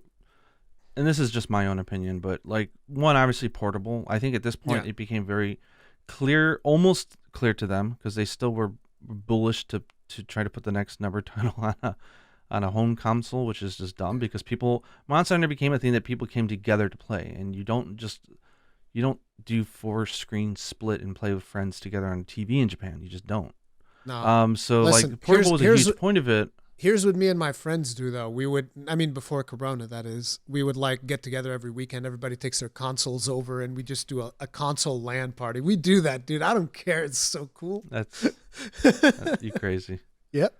So like, another thing is, Ichinose, the director of the portable series, he always wanted to find some way to make it different from the numbered title versions, right? The major big releases, right? So he tried to distill in something that was unique and personal, and so he decided for the first game, let's put more emphasis on the animals. So like the cats. So like, he was the one who introduced the feline kitchen. Monster Hunter Portable Second G, or Monster Hunter Freedom Unite, was the game that first introduced the palico. They didn't exist until this point. They never hunted with you. So this was the game that brought them. And I think there's something universal, obviously, with the internet. If you look at the birth of the internet and how it went off, animals, especially cats and dogs. Everybody loves cats. Is like the number one way to, outside of porn, that's like how you sell stuff. In fact, I would argue that they sell. I love that comment. Outside of porn, it's all about the cats. I mean, it's boobies and cats. They both sell stuff, right? The internet is really, really great for porn. So I would argue, I think cats would have a wider appeal than porn. Oh yeah. Wider age group for sure. But it's like, so you have this like gritty, cultured world that still has the remnants of the older games, but it's so much more streamlined. It's more action friendly. It's incredibly social. It's very easy to connect with people. No worry about weird technical jargon crap. Just grab your PSPs and play it when you're waiting in the line or doing anything at the cafe, after school, at work, lunch breaks, commutes. Like, just play with everybody. And there was like seemingly endless things you could do in that game, and just the gameplay was fun, right? Like, it had some wonky hitboxes, I'll tell you that. But like, Plesioth. But it was a really technically marvel of a game, right? And then you had these cats that were now, of course, this is where the demon, they call them the demon cats, but these are the hacked cats that went across the. This was a thing in the West too, I heard, where someone hacked a cat so that it would have like 999999999 attack, and it would like one shot monsters. Christ. And so that started like floating around, but like, I think the cats played a big role. I would say that that's because when I went to Monster Hunter events here in Japan, and even still now, you would think that it would be like 70% male, 30% female, or whatever like that. No, it's like you're going to a Disneyland. Like, you've got young girls, young split? boys. Yeah, complete 50-50. Like, tons of girls, tons of boys, old people. I saw like 60-year-olds, seeing like 8-year-olds. That's going to be me. 15-year-olds, students, boyfriends and girlfriends. Like, every single part. It was like a huge, like, now where you see most of the girls is actually the concerts, because I think men, unfortunately, I don't know what's wrong with men, but they don't seem to appreciate the more classical aspects of it, and so concert going is so much more of a girl thing here. So like, you always I have nothing wrong with being surrounded with a bunch of pretty girls in live concerts, so no complaints on my behalf, but it's always interesting. Now, that's with every game concert, because I go to a lot of game concerts here, and I think that's just the thing. But yeah, so like Freedom Unite, that's where it took off. That's where it took off. It actually saw its first taste of major success in the West. It didn't hit 1 million or anything, but it was like, I think it was like a respectable, probably like 100,000 copies or something like that. Like it was pretty. People decent in the West liked this. Yeah. It was pretty decent, and it's like this was the first game where I ever did a Wyvern fire, and I was like, oh, this is the one. Yeah. This is the one. And then my friend would keep telling me that, oh, when you play that weapon, you have to carry around 2 barrel bombs because that weapon doesn't do any damage. So you have to like put the monsters to sleep and then blow them up with Wyvern fire and barrel bombs. And I was like, okay, whatever. I just want to make the big boom boom. I don't care about anything else. I just want this weapon that makes explosions. This is what I need. Yeah, but yeah, recipe for success. It was just the perfect time and the perfect game and the perfect everything. It was the storm of everything coming together. Because PSP really took off here during that point. And you see, that actually now that I'm thinking about it in this sequence, that tells me a lot about the advertising campaign for Tri. Because I feel like Tri had like a huge advertising campaign in the West. There was like this dude. Even, I mean, you've seen the commercials probably. Like, those commercials are awesome. The guy's like, because you see, laddie, in this world, there's 2 types of hunters. There's regular hunters and monster hunters. It's like, dude, that's awesome. Like, I was like, oh, that's so cool. Oh, man. So, yeah, so Monster Hunter Tri, right? So this one, it was like really interesting, because when I did my history video, I didn't realize this because I wasn't into Monster Hunter at the time, but they actually originally announced that Monster Hunter 3 was going to be on the PlayStation 3. Yeah, they announced it at Tokyo Game Show, and or E3 or somewhere, and then after going silent for a while, they said PS3 sucks. It's so hard to develop for that we end up scrapping everything and we're going to the Wii. I've heard rumors, like, and again, I've heard rumors like in message boards and whatnot, that it was because Capcom said something about, we want you guys to deal with the servers or whatever to Sony. And Sony's like, nah, screw that. You guys deal with the servers. And then they're like, well, okay, we'll take our business elsewhere. And they went to Nintendo. We want you guys to deal with the servers. And Nintendo's like, okay. I've heard that that's what happened. I don't know. This could be just like wild speculation, but it's interesting. As far as it's interesting to think about, right? Imagine like PlayStation missing out because of the servers. The thing is that it was in development for a good year and a half to 2 before that, and so there is a lot of weird, like even the comments. There's not a lot of them in interviews about why they made the switch, and so there's lots of speculation that there was more going on behind the scenes. But I think the official reason they gave was the PlayStation 3 is very hard to develop for, and it's just taking too much time. And they thought that the Wii was a much easier one to develop for, so they just said screw it, and they moved over. What is actually true, who knows? But Sony Dawn screwed up because they lost. That's where, Monster Hunter to that point was only on Sony consoles and handhelds. And that's when they lost them. And Monster Hunter said, okay, we're going to Nintendo. And honestly, what was really interesting was Monster Hunter 3 was a weird game. I've never actually played it on Wii. But it's like, one, the game is gorgeous. Two, this is the first time they introduced. So Tokuda-san, who remember I told you he played against a Rathalos before Monster Hunter 1 comes out, gets intrigued by it, says, I think I can do better, or I've got some different ideas of how to make it feel more living and breathing. He works his way all the way up through the company to the point that he has so much influence on the monster designs at this point. He's the one who comes up with the idea of introducing a stamina system for monsters. So them getting fatigued and all that kind of stuff started in Tri because he's the one who introduced it. He also was the one who introduced a design change to Rathalos in this game, like a physical change to his foots, what would be more realistic. Like, he really cared about the physical nature of the beast. He wanted to make it as accurate as he could in their own fantasy world. So, like, he was starting to make some really great influences on the game. Like, he was involved in most of the grid monster creations and stuff like that, along with other awesome team members, of course. But I think this was when we started feeling the living, breathing world concept. That was like, Tri nailed it, I think. Yeah. It was just special. But the thing is they did a big boo-boo on that game. They cut out a shit ton of weapons. Yeah, They literally just cut them out. See, this is probably why I didn't like it. There was no gun lance. I was like, what the hell? Dude, there's no gun lance. This game sucks. There's no gun. No, I didn't even know about the gun lance because I played Tri. Yeah, there was only what? Freedom. Great sword, long sword, sword and shield, hammer, lance, bowgun, which I believe was a medium bowgun. It was the only time they ever did that. And the switch axe they introduced. And that was it. All the other weapons were cut. So can you imagine? I mean, all the other weapons, we're talking like what? Dual blades were in there, weren't they? They took out bow, for God's sake. Who needs bow? I mean, come on. No dual blades either. And that was the first fancy thing. So there was no dual blades, no bow, and no gun lance, basically. No hunting horn, no gun lance. Oh, no hunting horn. Yeah. They revamped bow guns, but I guess people will say, who cares? That was a very controversial choice that they would never do again. Yeah, because I remember after playing Freedom Unite, I was like, okay, I'm going to give this Tri game another shot. And then I was like, oh, wait, there's no gun lance here. What the hell? This is some weird stuff. But the other gimmick that they added was also obviously underwater combat, which you appear to have liked. I didn't. Screw that. I don't want to know. It's the ultimate, did this person play Lance test? I say, have you played Monster Hunter 3? Yes. Did you like underwater? Oh, I loved it.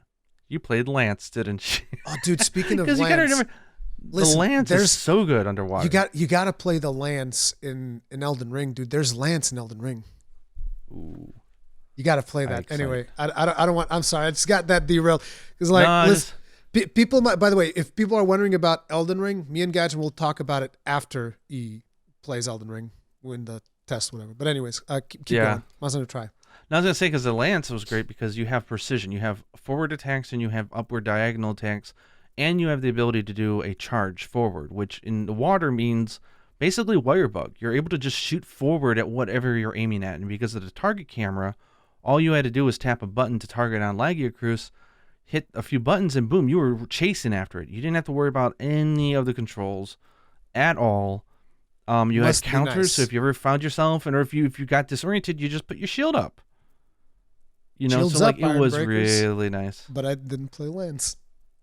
So what's really interesting, so Tri has pretty good success. It's the first time where they tried doing more global marketing. But for some reason, it wasn't a huge success, right? Like after the success of Monster Hunter Portable 2nd G, which was huge and sold millions. I'll tell you right now. They didn't even hit 1 million, I don't think. The reason in the West why Tri wasn't a success is literally the platform. Because even though the Wii was like Nintendo's most successful console of like all time because, you know, it was very appealing. The problem with the Wii was like, what were people buying the Wii for? Ain't nobody buying the Wii for friggin' Monster Hunter. People buying the Wii to play Wii Sports and maybe a Zelda game and a Mario game, and that's it. That's what people bought the Wii for. And the fact that this, you know, core game was in that console that was basically a Wii Sports machine, like nobody bought it because people didn't care. Like I bought it because I was like, my friend who was super into Monster Hunter got me to buy it. I was like, he didn't even get it because he didn't have a Wii. It was like Wii. That's for old people and whatnot to play like their little tennis game. Like I don't care about no Wii. He just wanted PlayStation. So my friend, who was like the biggest Monster Hunter advocate like in the world as far as I was aware, is like, I'm not playing this game because it's on the Wii. And I remember that at one point, like I took my Wii up to his house. And he's like, "Oh, dude, can you just leave your Wii here and I can just." He wanted to play it so bad, and I was like, "Nah, man, I'm playing like I was playing. I don't know. I think I was playing one of the Super Mario games, like Smash Brothers, some random stuff." And I was like, "Nah, dude, because I'm playing these games. I got to play this other stuff." And he's like, "Oh, dude, just let me have your console for like 2 weeks." And it's like at the time I didn't understand why he would say that. I was like, "What's the big deal? It's a game." But it's like now that I'm into Monster, I'm like, oh my God, that must have been so hard for him to not be able to play Monster Hunter. Yeah. God damn. So I guess I will back up on one thing. So the Wii was really popular here in Japan. So they actually were able to hit 1 million sales on it lifetime. Okay. Which was impressive. They also sold over 1 million overseas as well. I think globally it was like 1.9 million or something like that. So it was the first time they said, okay, this is going to be like Western players really like this. And they advertised it hard, it shows that marketing really matters. But at the same time, they were working on a new portable game, right? Which was Monster Hunter Portable Third, which would never got released out of Japan for a reason. That is such a weird thing, that game, dude, because I never got to play it. And there's like fan translations if you hack your PlayStation Portable. There's like all of these crazy things going on around Portable Third. But please elucidate me. So like Portable Third was them basically rectifying everything they did wrong.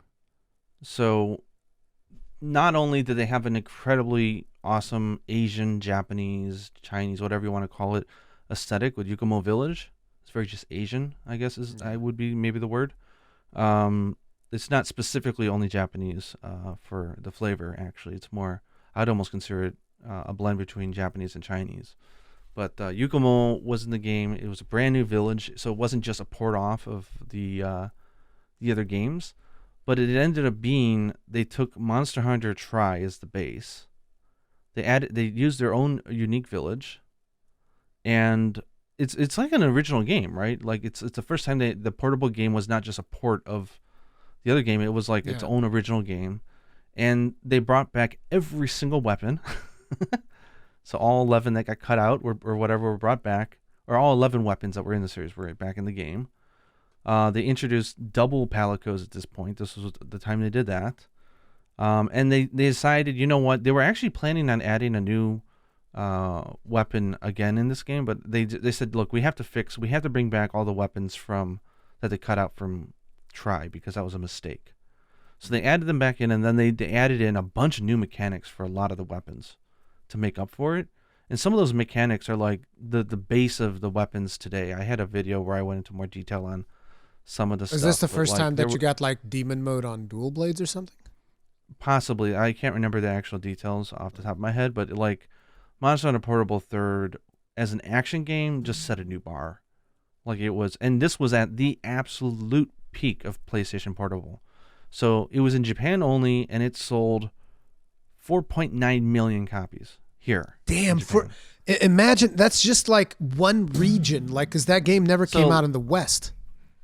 Yeah, so like you have to imagine Japan's always had a curse with console games where they don't sell millions unless it's like Dragon Quest or something like that, right? So like Monster Hunter 1, DOS, they all sold like 300,000. 300,000 is about like the success mark. Games like Yakuza, they only sell like 300,000. 300,000 is considered success in PlayStation terms. That's always how it's been. There's been a few titles that get like over 1 million, like Final Fantasy or Dragon Quest, but beyond that, nope. You'd be lucky if you had more than 2 million sellers a year on PlayStation hardware or even Nintendo consoles for that matter, because people just, the masses are more mobile. That's just how it's been here for a long time. So even Monster Hunter, the fact that Monster Hunter Tri was able to sell 1 million is crazy, and it just shows that there was potential. But we're coming off of a game that just sold 4 million copies, which was Monster Hunter Portable Second G. So Monster Hunter Portable Third set the record until Rise came out of being the best selling Monster Hunter game domestically in Japan ever.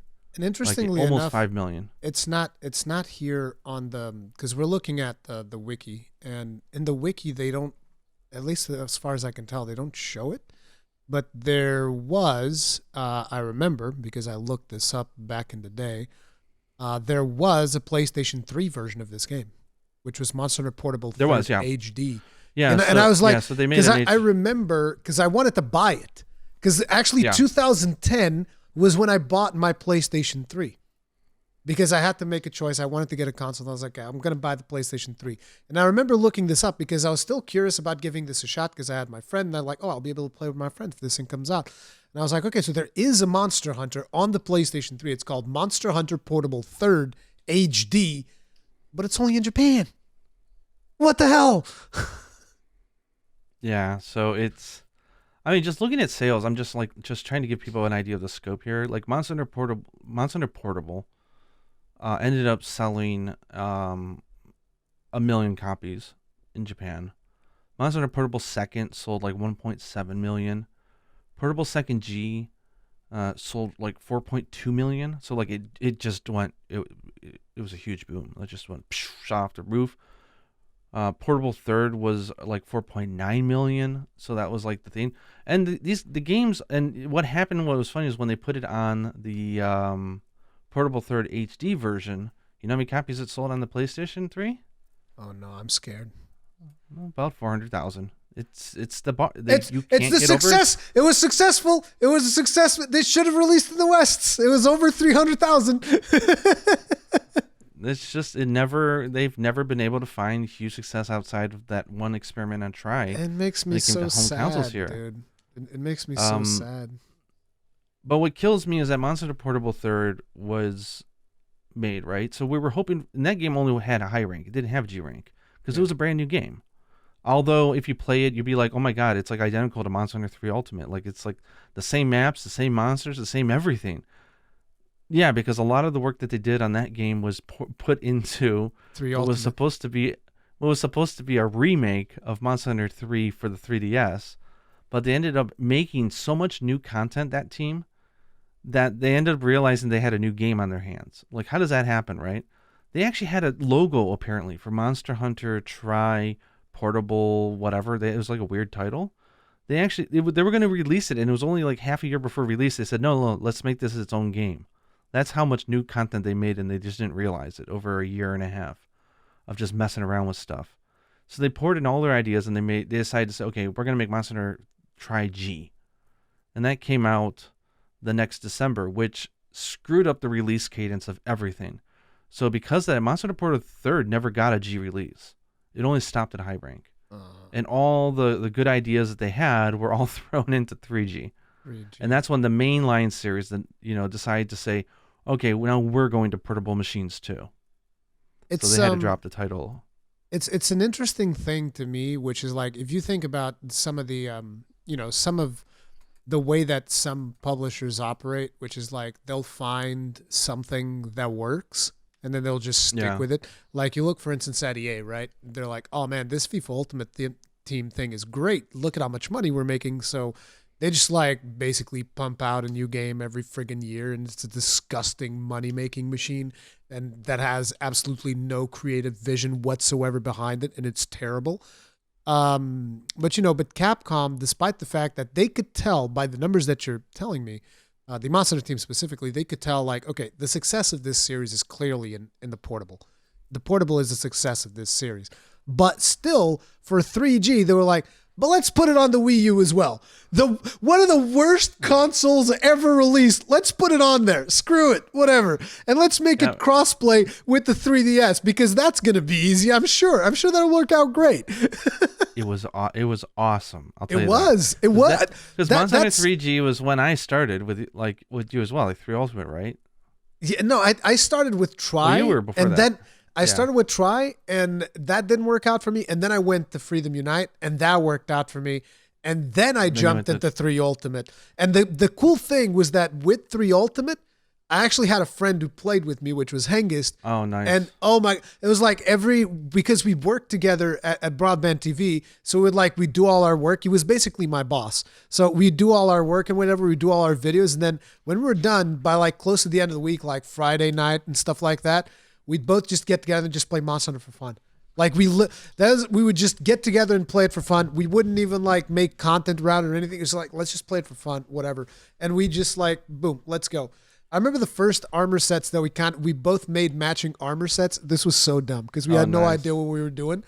The matching armor sets we got was Rurikhan. So he played a bow. So he's like this bow user with an Rurikhan set.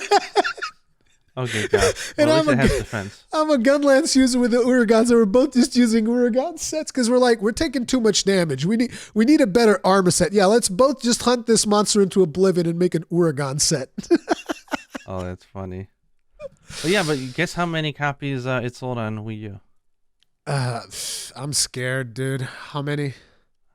About 230,000. Again, 20 to 40,000. The thing is to them that was success. Sad. I'm so sad. They were not expecting these people. Are like, oh my God, they're gonna so good. Yeah. So people have to realize that they never had internet play in Monster Hunter until that. Like you can get on Wi-Fi and play on the console through the 3U version. And by the way, those servers which launched in like 2012, they're still online. Yeah, they're still online. Still people playing. I went on and I hunted a Dire Morales a few months ago with somebody. Everything's still up and running. It's pretty great. So try if your number was like a million in Japan. I'm not talking about global numbers because one, we don't know them very well. But Japan's pretty well documented. But I meant like 3G on the 3DS. Yeah, so 3G ended up going to just shy of 2 million copies. And so like they needed to rebuild up a fan base, right? Because everybody because the 3DS was new. Portable. Yeah, because the 3DS was bombed, and it came out and it was a horrible nightmare. But then it caught. Dude, thinking about it that way, it's actually impressive that it sold 2 million copies. Because again, people were swapping over to a different console, and that console bombed apparently at the start. So it had a very bad start. So it showed that they had great potential on the Nintendo hardware, right? So when Monster Hunter 4 came out, which was the next game, and that was September 14th, 2013. And I will have to mention, though, that Monster Hunter 3G added in to a few new systems. Obviously, a lot of Nintendo-specific ones like Street Pass and stuff like that. But there's one feature that they had which changed the series for me, and I don't know if I would get into it if it didn't have it, which is the target camera. That didn't exist in Monster Hunter before 3 Ultimate. They had to do it. They had to do it because the 3DS didn't have 2 analog sticks, and it made it harder to target. So like previously, and I still use it. But it's like people could still do the claw on the 3DS because it's not like they had 2 sticks on portable. On portable, people did claw with the screen on the bottom. Like they figured out how to do touch screens really nice. Yeah. But no, thank you. Yeah, and then they had the Circle Plaid Plus, but I hated that thing. The Monster Hunter team, must have felt like, look, we've already, we've made some people invalids for the rest of their lives from clawing our games for like over 500 hours. Oh, yeah. This is not reasonable. We need to come up with a solution for this. Enter target camera. Yeah. And that's when they introduced Slime, which would be renamed to Blast because, they didn't know at the time that it was going to be a thing. Outside of just Brachydios, he was the only monster that had it, basically. So that was my favorite. That was my favorite ailment when I first discovered Slime. I was like, wait. So I can have my shelling explosions and more explosions. Yes, please. Yes. I'll take all of that. All the explosions. And it's just cute that the most broken thing in the game was the Kilby bow of all things. But that's its own topic. But yeah, Monster Hunter 4. So that was like this was they had a huge jump in the series, right? With 3, with underwater combat, it was like the main feature. Monster Hunter, the second, I'd say, first generation was world building, right? Second generation was adding in cats. The whole idea of, and also just strengthening down on the portableness of the series. One more interesting thing. You want to know what was one of the things that happened because of Monster Hunter 3 Ultimate? It's like my blood had been boiling for Monster Hunter so hard for so many years because like I kept waiting for a Monster Hunter to come to PlayStation 3. And by the time, 3U came out on the Wii U, I was like, okay, this is never going to happen. So here's something that actually happened. Mostly, I would argue that this was mostly, fueled by my passion for Monster Hunter, which was like, okay, I need to get a Wii U. I just need to get a Wii U because I want to play this goddamn game. But it's like, thinking about it, my YouTube channel was mega small. So it's like, I can't justify this expense as like a work expense because I'm a super small channel. I'm not going to make any money out of this. This is going to suck for me. I'm just going to waste money on this console just to play one game. It's going to be really bad. So what do? I really like... I'm still surprised to this day that I did that. I basically started looking up who's the person responsible for Nintendo PR in Portugal. I'm not kidding. This is a real story. People might not believe me, but I literally did this. Who's the person in charge of Nintendo PR in Portugal? And I started looking up a bunch of names, and I find out the name of the guy who is like, as far as I could tell, the most important guy in terms of PR for Nintendo in Portugal. And I just dead ass emailed him. I found his email, and I'm just like, hey, here's my name in Portuguese, obviously. Here's my name. Here's what I do. But here's the thing, because a lot of people, and nowadays it's harder because there's Corona, so it's harder for you to physically go to someone. A lot of people will usually like, when it comes to like requesting codes and stuff like that, they'll send an email and they'll be like, hey, can I get codes? I would never do that. The way that I would do it is like, hey, can I set up a meeting with you? Because Portugal is a small place. I can go literally anywhere. And I'd done this a million times for like different publishers. I'd be like, hey, can I meet with you? I just want to go over there and talk to you in person because it's harder for someone to tell you no to your face. It becomes harder. So I literally just like, I asked this guy, can I come and meet you somewhere so that I can talk to you about my project? And sounds like a drug addiction. Yeah, but it's like, I sent him this email and he answered back. He literally just answered back and he was like, yeah, sure, we can meet. How does this day sound? And I was like, dude, I didn't care if you asked me to meet you like on a Saturday night at 3 a.m. in a dark alley. I'm going. So it's like, he gave me like 2 or 3 dates. I picked one and I literally just went to like the Nintendo headquarters of Portugal, which is not big. Nintendo is not huge in Portugal. But, they just let me in. I went in there and I just talked with the guy. And it was amazing. I was just like, dude, because it's also important to mention that this dude, the guy who was running Nintendo PR at the time, he was like one of the coolest persons that I've met in the industry in Portugal. Because previously to doing that, I believe that he was working for like a gaming outlet. Not a gaming outlet, a media outlet that would report on video games, like a magazine or something. And so he knew what it was like to be on the other side. So he was very receptive. And I just like dead ass. I didn't like straight up ask him for it. It was more, in a polite way. But I was basically like, hey, can I have a Wii U for free? And he was just like, no. I was like, okay. No. Can I have any game that I want for the Wii U for free? And he's like, yeah, sure. That's kind of like, obviously we talked about more stuff and whatnot, but that was like the takeaway. And I literally walked out of that meeting and I went into a supermarket and I bought a Wii U. So, I went to a mall and I bought a Wii U. Yeah, it's funny. I bought a Wii U just for Monster Hunter 3G and then I sold it. That's the only reason I bought it. No, but it was still worth it. But I'll tell you what though. There was another game that I got to play on the Wii U because there were like 2 games as far as I'm concerned. There were 2 games that you needed to have on the Wii U, which is Monster Hunter 3 Ultimate and Xenoblade Chronicles X. Xenoblade Chronicles X was so good. Oh man. But yeah, so basically Monster Hunter 3 Ultimate was one of the main fueling things that caused me to have a working relationship with Nintendo of Portugal. That's awesome. man. But yeah, So back to like 4. yeah, let's go back. I just realized how long we're going on for a while. Yeah, I'm But sorry. yeah, Monster Hunter 4. So fourth generation was a huge jump in the franchise, in my opinion. This is where they, well, literally, yeah. Because you could they mount. added jumping. Yes. So they added verticality. So like, I don't know if people really understand the old maps. Like if you were a bow gunner and you shot, you hit whatever was ever in front of you. There was no elevation. There was no slopes. Like you shot, you hit. Like that was it. There was no, like elevation wasn't a thing. So they totally remade. I think this is where it really started becoming an action game, less of a hunter game, more of an action game. Was with the fourth generation because they added in all this verticality. I remember when they showed the proof of concept video, and I'm like, "There's no fucking way they're gonna be able to." There's no way they're gonna be able to pull that off. I remember that as well. And That was when they had like the hunter grabbing onto the vines, and then he was like slashing with his hunting knife while there was a monster next to him. I'm like, dude, what is that? It was insane. So that came out, and that had introduced 2 new weapons. So Insect Glaive and Charge Blade were both added to the game. It had internet play for the first time on a portable game thing. It had ad hoc because 3DS had finally become very successful. Like, this thing went off. It sold almost 4 million copies here in Japan. Yeah. And they never released it in the West.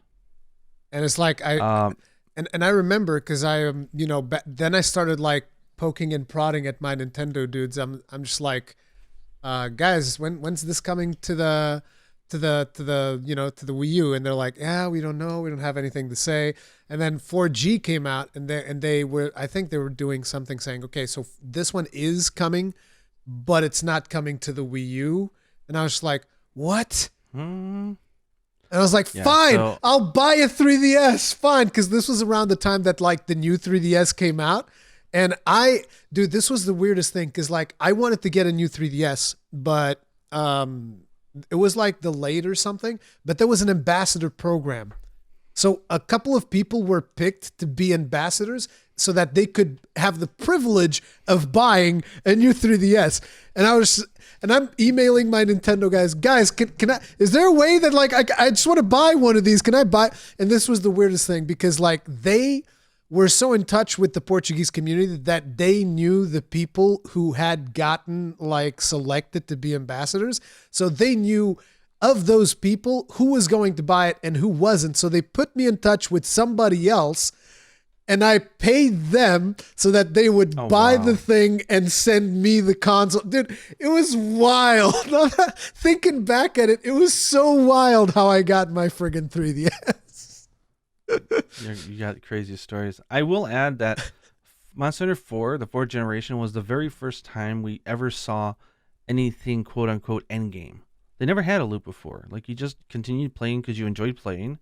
You made armor and collected all the weapons, and you just did what you just had fun with your friends. They never had anything that was supposed to be like a loop. So they added in guild quests, which were random things that you were able to generate and then share with other players. And level them up as you play them, and they went up to level 100. That was the very first time that they ever introduced something like that. And then, so when Monster Hunter 4G came out in October 2014, this was actually the first time the series sold 1 million copies overseas. So, I guess looking at the time, I thought it was dumb that they didn't release 4 in the West, and they just went for 4 Ultimate.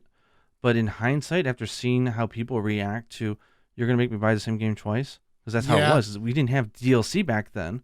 You couldn't do that on the 3DS. You had to buy another physical game for the same cost. I think they made the right move. So when 4G came out, or 4 Ultimate in the West, it did really well because it was action-oriented. It had endgame. There was the Apex monsters. The first time they ever added augmenting in the game. It had relics. It had guild quests. It had loot drops. It had the best story. And it was just, and it had the best story. It had some of the best music. Like, introduced bleeding was another new element that they added into that game. So, like, 4 Ultimate was just, like, the bomb. Like, it was so good. Yeah. It sold amazing. Yeah, so, like, that, I think just 4 and 4 Ultimate, like, in Japan alone, they sold like a combined of like almost 7 million copies. It was like that was the game where I got to tell everybody in broadband TV, like, see, I told you, look at this. It's selling just below Pokemon, dude, just below Pokemon. Yeah. But that's also what put Monster Hunter on the map in the West. Really, I think it started with a little bit with Freedom Unite. Yeah. Try did a good job, But for and then it Ultimate was was like the really for staple. Ultimate that put it on them and said, "This is a market you can't ignore." So Yeah. I think we could thank the people who supported that game directly for World being so globally focused. Oh I yeah. think it goes directly to those who supported 4G, and the For marketing they did was good. They like community managers, everyone worked really hard to promote that game hard, and it was well worth it. So that's hmm a huge success story. yeah. Then they decided, okay, they started working on Monster Hunter World World. and also Monster Hunter Rise around this time, and this was like 2015. So they were already working on those games, and they said, in the meantime, they knew that these new things had needed time to cook in the kitchen, right? So they said, let's do an anniversary title, just a celebration of how far we've come. We're gonna add in as much. We're gonna have all the we'll have Kokoto, the first generation. We're gonna have Poke, the second generation. We're gonna have Yukumo, the third generation. We're gonna have Burna, a new village, which is gonna represent the fourth generation, and it's gonna be an anniversary title. And we're just gonna put it's Smash Brothers. Everyone is here, right? They're just We're gonna put in gonna as much as they can. we're gonna have 20 hours Four of new fetch flagships. quests. It's like I'm sorry. They introduced Whenever I think of Generations, the thing that I remember is like, well, I have to play a Prowler because I need to go do these fetch quests. yeah. So Generations, the idea, I love it. It's one, it's a celebration title, and two, and because of it, there's like no story. Like they literally just throw you in. It's like Yeah. play the game. It's like okay. So Yeah. it's like it was obviously made for fans. So it's like the worst game to recommend to somebody who's new to the franchise It because it is. doesn't tell you anything. It's so bad. I It's just remember a hunting tool. this was definitely one of the games where your videos helped me out so much because I could not figure out how to do stuff with the weapons to save my life. Because like, hey, listen, there's four. It's like the weapons were already pretty complicated to me, but it's like, hey, listen, I can push buttons until I see what the buttons do. But it's like if you're asking me to Yeah. do that 4 times with different buttons for each of them, no, I can't do. That's too much. So I'd watch your videos all the damn time, and you were going like, okay, so here's how you do this thing, how you do that thing, how you do this thing. I was This also weapon's good for that. You were doing tons yeah. of content. I think Well, I this was might also have really fortunate because this might have been like your biggest boom in your channel. No, I would imagine. yeah. Generations. Well, Yeah. this is well 4G was big. That's Yeah. when my channel took off. Okay. And the So thing for- is I had a great advantage. I was still, working full time, a parent, but it took off because games were released in Japan first. yeah, pretty So much. I had the game literally half a year before everybody else did. You know And I that spoke Japanese and read Japanese. So like I had the benefit of having the time to go through it and really have time to make content. So I had a great advantage. Did you know that I considered for a while learning Japanese just because of this? Because like I want to cover these games. I'm gonna have to learn Japanese just so that I can cover Monster Hunter. I consider because I was so passionate about Monster Hunter that I was like, so like I told you, I spoke to Nintendo because of Monster Hunter. I bought a 3DS because of Monster Hunter. And now I was thinking I'm going to learn how to speak Japanese just because of Monster Hunter. It's a That's good how reason, though. obsessed I was. But yeah, Generations was a big one, and I was really, really hyped for it. And I love what they did, which was it was an anniversary title, so they had the ability to experiment. And just so people know that this was actually made by the Portable team, because so like we had the main series, like they had Portable third, right? Yeah. Then you had Monster Hunter Tri. Then Tri G was not the Portable team; that was still the Tri team. They made Tri G. The Monster Hunter 4 was that same main team. They are the ones that made 4G. And then finally Portable Team with Ichinose comes back for Monster Hunter Generations. So they couldn't call it portable because Monster Hunter 4 was portable, so it wouldn't make any sense. But they made Generations, and then, as I said, Ichinose wants to double down on animals. So they introduced the Prowler mode, so you can play as a cat. They experimented with some quality of life things with that, which I credit to being why World, I think it's a proof of concept for a lot of stuff they did in World, because a lot of that stuff was first tested with Prowler, and it didn't break the experience. So it's my own theory, but I think it did that. They also decided to think about there's only one way really to play each weapon, right? There's like one optimal way. You can play it other ways, but generally, the combos and the moves. It was always like, okay, you're playing it wrong, or you should do it like this. And they wanted to mess around with that idea. They said, let's introduce styles and arts. Let's try to say there are different ways to play the exact same weapon. And I love that idea and the concept that they did there. And then they played around with deviants. It's like, can we just have some fun because it's a video game with a monster without having to create like lore or talk about it being like a species? Or can we just screw around? And that's what the deviants were, and it was fantastic. Yeah, minus the way that the ticket system works in Deviants, that'd be my one criticism. Well, yeah, they were still that's too harsh. focused on Japan. Yeah. They were too focused on Japan, and I had 99 of every ticket within one day of going on a train. I mean, like, you immediately would street pass so many people that you never needed tickets. No, but it's like, I'm not talking about the tickets to do the quest. I'm talking about the tickets that you needed to craft the armor. Oh yeah, so that was a long grind too. That was like their end game, And right? even like the evolution of the way that Yeah, so like if we did tickets for me, then it wouldn't count for you, so then we'd have to do it for you as well. The progress, I didn't like It that was system weird. at all. Yeah. Yeah. So I think they hit a weird spot, and this is again speculation on my behalf, that I don't think that they ever were planning on making Double Cross. I think they realized they needed more time to do the other game, to work on Rise and to work on And so they did World, Double Cross. especially World, because nothing was built to be scalable in that game. Like you said, it was already like grindy as It hell. kind of had its And end so- game, yeah. Yeah, so then they just said, okay, we're doing Double Cross. And it's like, what? But it was an anniversary title. Why? Like, it was for the 10th anniversary or whatever. It's like, And it why are we was doing another anniversary title? Okay. But, they added in tons of cool stuff. They added in, and it was so obviously, funny one because of the best monsters. I made my rant video because I was like, Monster Hunter Double Cross, oh the irony. Because it was supposedly not coming out on the West, and I was super salty. I'm like, oh the irony, Double Cross. So I was really happy, and I pushed really hard as well, and I doubt I had any influence at all. But we had a whole Monster Hunter Cross for the West campaign for like a year. Because I was so scared that they were going to skip over it because of the success of For You. And that they would say, oh, you know what, the West can't deal with two versions of a game. And I'm like, I don't think there's going to be two versions for this game, and I don't want them to sit on it because I saw the potential of this taking off in the West. Obviously, my channel was also doing good. So I was begging, and I even went to the very first hands-on event ever in Sendai, Japan for Generations, and I met Kojima-san, the producer, and I told him, please bring this thing to the West. And then I got to talk to, I can't remember her name off the bat, I don't want to say it wrong, but she was the producer on For Ultimate, and I told her, I'm like, this really needs to come to the West. Like, it would do really well.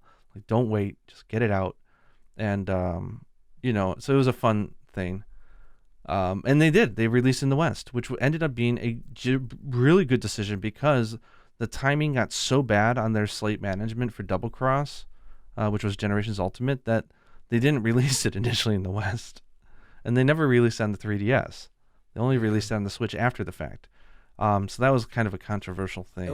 But I'm happy. If they didn't release Generations, then they wouldn't have released any of it in the West. So I'm happy they did Generations. And the worst part was that during that time, because, I had gotten the Switch, and people were asking me, like, do you think the next Monster Hunter, because people knew that I liked Monster Hunter, even though I hadn't done that much Monster Hunter content. You think next Monster Hunter is going to be on the Switch? And I'm like, 100%. 100% next Monster Hunter, 100%. Dude, I have no question. Because, like, it had been coming out only on Nintendo platforms, and then out comes World, and I'm like, fuck. Yeah, so, and, Monster Hunter Generations Ultimate got a Switch release here as well, and it sold about 300,000 copies, the same that we always see on consoles here. Success. But the thing is, that was what they were looking for, so that was not considered a failure at all. I'm still happy that, that it's gonna sell 1 million. I'm like, no, it won't. I'm still happy that Cross came out. I've gotten a lot of value out of Double Cross because, like, I had the save file already with all of the boring quests done, so I could just dive in and do the fun stuff. I was like, oh, this is great. I love this. This is fine. Yeah. But I mean, so I have interesting feelings on is a love and hate relationship with Generations Ultimate, where I felt it didn't scale right, so it was really when it wasn't coming to the West and it was pretty obvious it wasn't going to, I was trying to like soften the blow by telling people world looks like it's going to be amazing. So you're actually Double Cross was awesome. Don't get me wrong, but it wasn't like a brand new installment in the series. It was just extending an already extended game. And so, and it was really grindy. Oh my god. But it had like the best last boss. Altalca is just so awesome. Dude, But it was interesting was during Monster Hunter Generations, Daisuke joined the team at Capcom, and he showed so much promise as a game planner, like designer, that Ichinose decided to flat out give him Generations Ultimate as his director debut.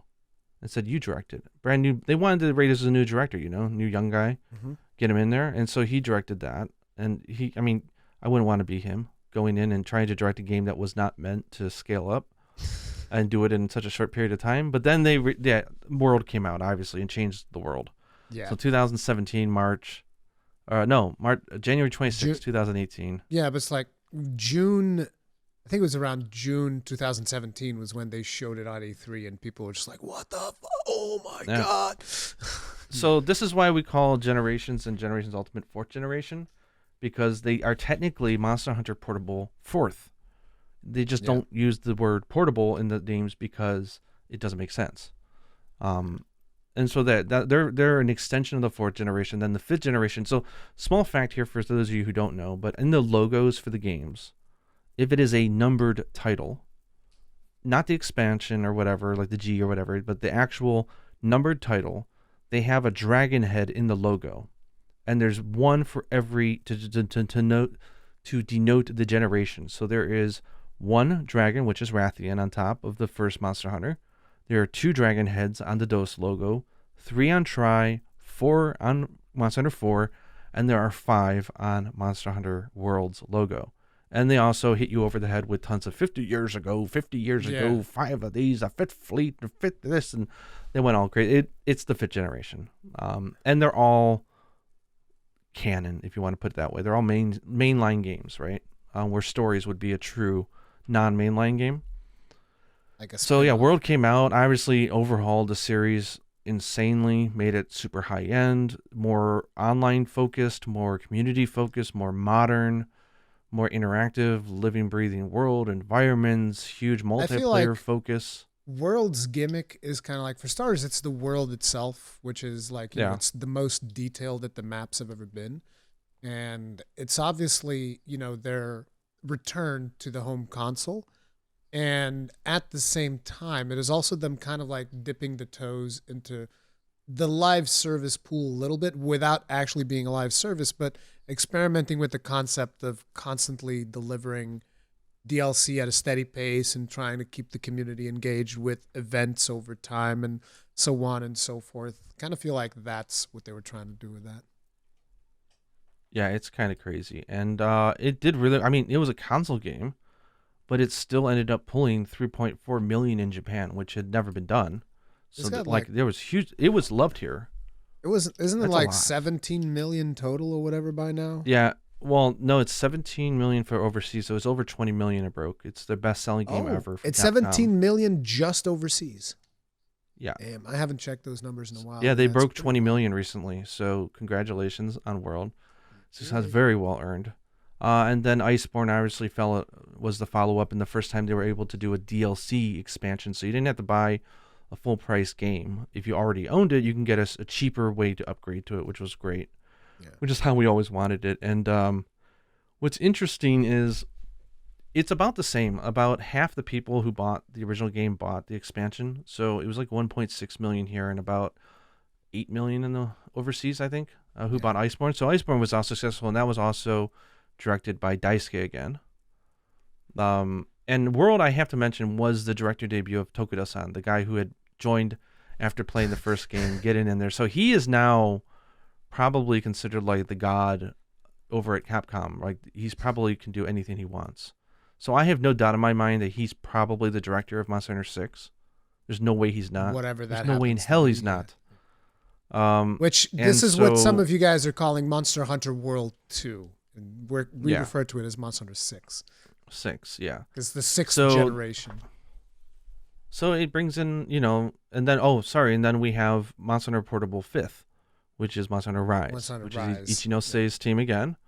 And again, the focus with the animals. We've got the writing. we got felines, we got the palamutes, we've got all this endemic life, and they're really taking. I was talking about wyvern riding, dude. That doesn't get any more animal focused than that. Just like straight up wyvern riding, you just ride these and fight each other with them, because why not? Yep. And we have a new director coming in, obviously, for Sunbreak, which is going to be exciting. And that's normal, usually, for the expansion to be a different director, because they'll start working on stuff well before the main game's done. And it keeps. And so I'm very excited to see a new director. The good thing about that is that it keeps things fresh.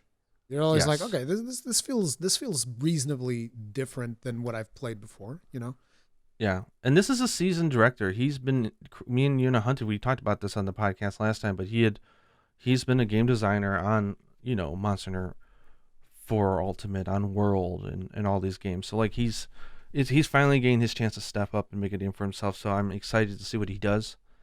He's got great potential, and I can see them going now forward with sticking with the idea that they have the home console experience, which has now become the main, I think. At least globally, I can't see how they try to flip it over to portable again, because 20 million copies. Come on, man. So Monster Hunter 6, I think I think we're all assuming it's going to be like a PC, PlayStation 5, Xbox Series S and X, and it has to be like if Nintendo does a next generation Switch, then probably that as well. But that remains a big unknown.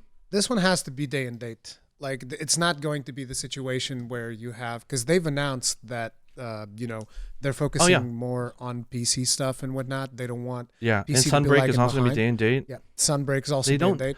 Monster Hunter is now in a privileged position. They don't need first party. They just don't. Yeah. Like first party can say, well, we're not going to give you marketing support. Like, I care.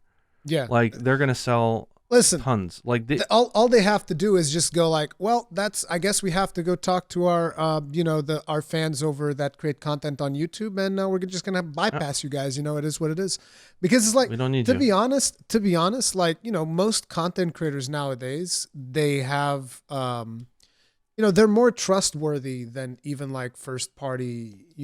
Sure, first party still has more reach, because Nintendo will host a live stream, a direct or whatever, and that'll be massive. PlayStation will hold the state of play, and that'll be massively bad for their image. And it just keep messing it up. I'm so sorry, dude. That last state of play, dude. What the hell was that? Come on. But yeah. But I like that they're focusing on PC. It's interesting, right? That the market is growing, and they're doubling down. It's the long tail, dude. It's the Steam long tail. Games on Steam, they just keep selling forever. They can keep selling, yeah. It's just easy to buy games. This is why you go and, like, if you look up my Monster Hunter World weapon guides, they're still getting views. Like, they're over 200,000 views on those guides. I imagine how big they are on Eric's, because he did those crazy edited weapon workshops.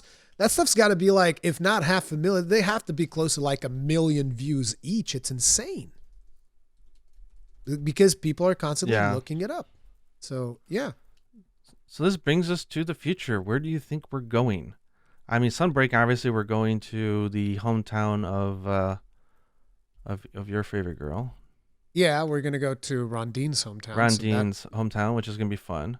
That'll be awesome. We're gonna get probably very Western motifs of monsters Castles from the West. It'll be fun, yeah. And hopefully they'll, I'm sure they'll take fan feedback. I'm sure the first thing we're gonna get is like Apex armor, Apex weapons. Like, there's no way we don't. And I think finally maybe the naysayers who just joined in World and Iceborne, who may not have the trust invested, they don't have the buildup of trust that we do, because we've been with the franchise longer, and that's understandable. So we're like, don't worry, and they're like, really? I mean, I've been screwed over by this company and Ubisoft and blah. I'm like, trust me, this is Monster Hunter Team. They got it. Yeah. So I'm going to be it'll be nice for them to see. I think they're going to see a lot of fan feedback addressed very well. I don't see how it's not. It's a golden opportunity. So I'm excited for it. And then Monster Hunter 6, when that does come, I mean, obviously, release calendar wise, I think January was such a good date for them for a console release, because it puts them out of like Christmas sales season. People still have New Year's money. It's a really good release window for Monster Hunter. So I almost see January If it's January, 2023. if it's January, I'd go 2024 almost. I think 24, 2023 yeah. might be too soon, but Yeah, I'm that's not true. sure. So it's gonna be a while, but I'm sure it'll knock our socks off. But the question is what do we think it's gonna be? It's like And I have my theory, and in a way, I'm a little bit scared because due to the all the experimentation that they've done with like the not real live service, but like going close to there, I'm very scared that they're gonna try bringing open like world. full on. I mean, I don't mind the open world. I'm scared that they're gonna try full on live service. That's my concern, right? If they're gonna try to sell it like a Destiny, you know that Uh, like I'm super I hope they don't do that. Like I mean, if anybody can pull it off, they might pull it off and actually do a good job. I'm going to give them their trust 100%. Like whatever comes out, I'm playing it. I'm covering it. If it turns out to be crap, I'll tell everybody, look guys, it's crap. I'm sorry. But I don't think it's going to be the case. And whether or not they're going to go full on live service, I don't know. But that is one of the things that I'm scared that could be potentially See, what I they're kind of working the towards. reason why I doubt they would is because as we've been going through the history, and you're seeing this team and their mentality of constantly reinventing the wheel and trying new stuff. They're not content with just redoing stuff. They Yeah. want to do new stuff. Like they're a very passionate team, both of them. Because like Like I can't see why would they lock themselves into a live service game where 1 year of commitment totally. But like, can you imagine like 2 years or 3 years of just supporting the same game instead of trying something new? It's like the thing is, obviously this was not made by these two teams, but there was Monster Hunter Frontier in the past. But that was a different A team very as far different as team. Yeah. that was a very different team that was working on it. And they did dabble in this idea, of like let's support this for I don't know how many years Frontier was around. And But they supported the game found the for upper years. limits and they hit a wall. They didn't taste huge success. They found loyal fans, but it was nothing. I mean, I think they had like 40,000 users, like really loyal ones, and that's it. It's like I just hope that whatever they do still is something that eventually ends because and here's the thing, I know that particularly content creators, we have this tendency of like, oh, it'd be great if I could just play this game forever, it'd be easy content and all this stuff. And I know it would actually be better for me if they were able to pull it off and just do live service because I'd have content forever. It's easy to make. But I would rather like I'll work harder and I'll struggle more, but I would rather have a good game. And for that, I feel it's essential that the game gets to a point where like, okay, now it's over and now we're making the next one, which is going to be even more awesome. Yeah. And I hope I just don't they see keep that in mind. Yeah, who knows? But yeah, I would if I had a bet and I had a gun to my head, I would not think that they'll ever do that. Just because the team is so into wanting to do new stuff. I can't see them wanting to tie themselves down for more than a year. I think that, and plus the directors need a damn break. Like, do you imagine how hard it is to make these games? Like, and then support it for a year. Like, they need to like really look at unplug. Yoshida in the last 10 years. That man's aged like 50 years. Poor guy. But it's like so. It's like with what feature do you think is that they're going to go for? What do you think and what do you want? It's like I think that one of the things that they're definitely going to do is like not necessarily a feature, but I think they're going to slow it down because obviously Rise and even Sunbreak to an extent, these are going to be fast games. Like we've talked about, they're super fast. You wire bug, you boom in, out, kill monsters super fast, be done, hop in, hop to a new quest. Like that's the point because it's a portable experience. But because this is a console experience again, like a mainline entry. Whatever. It's interesting for us to say this is like a fact. It hasn't even been announced, but we know they're doing it, right?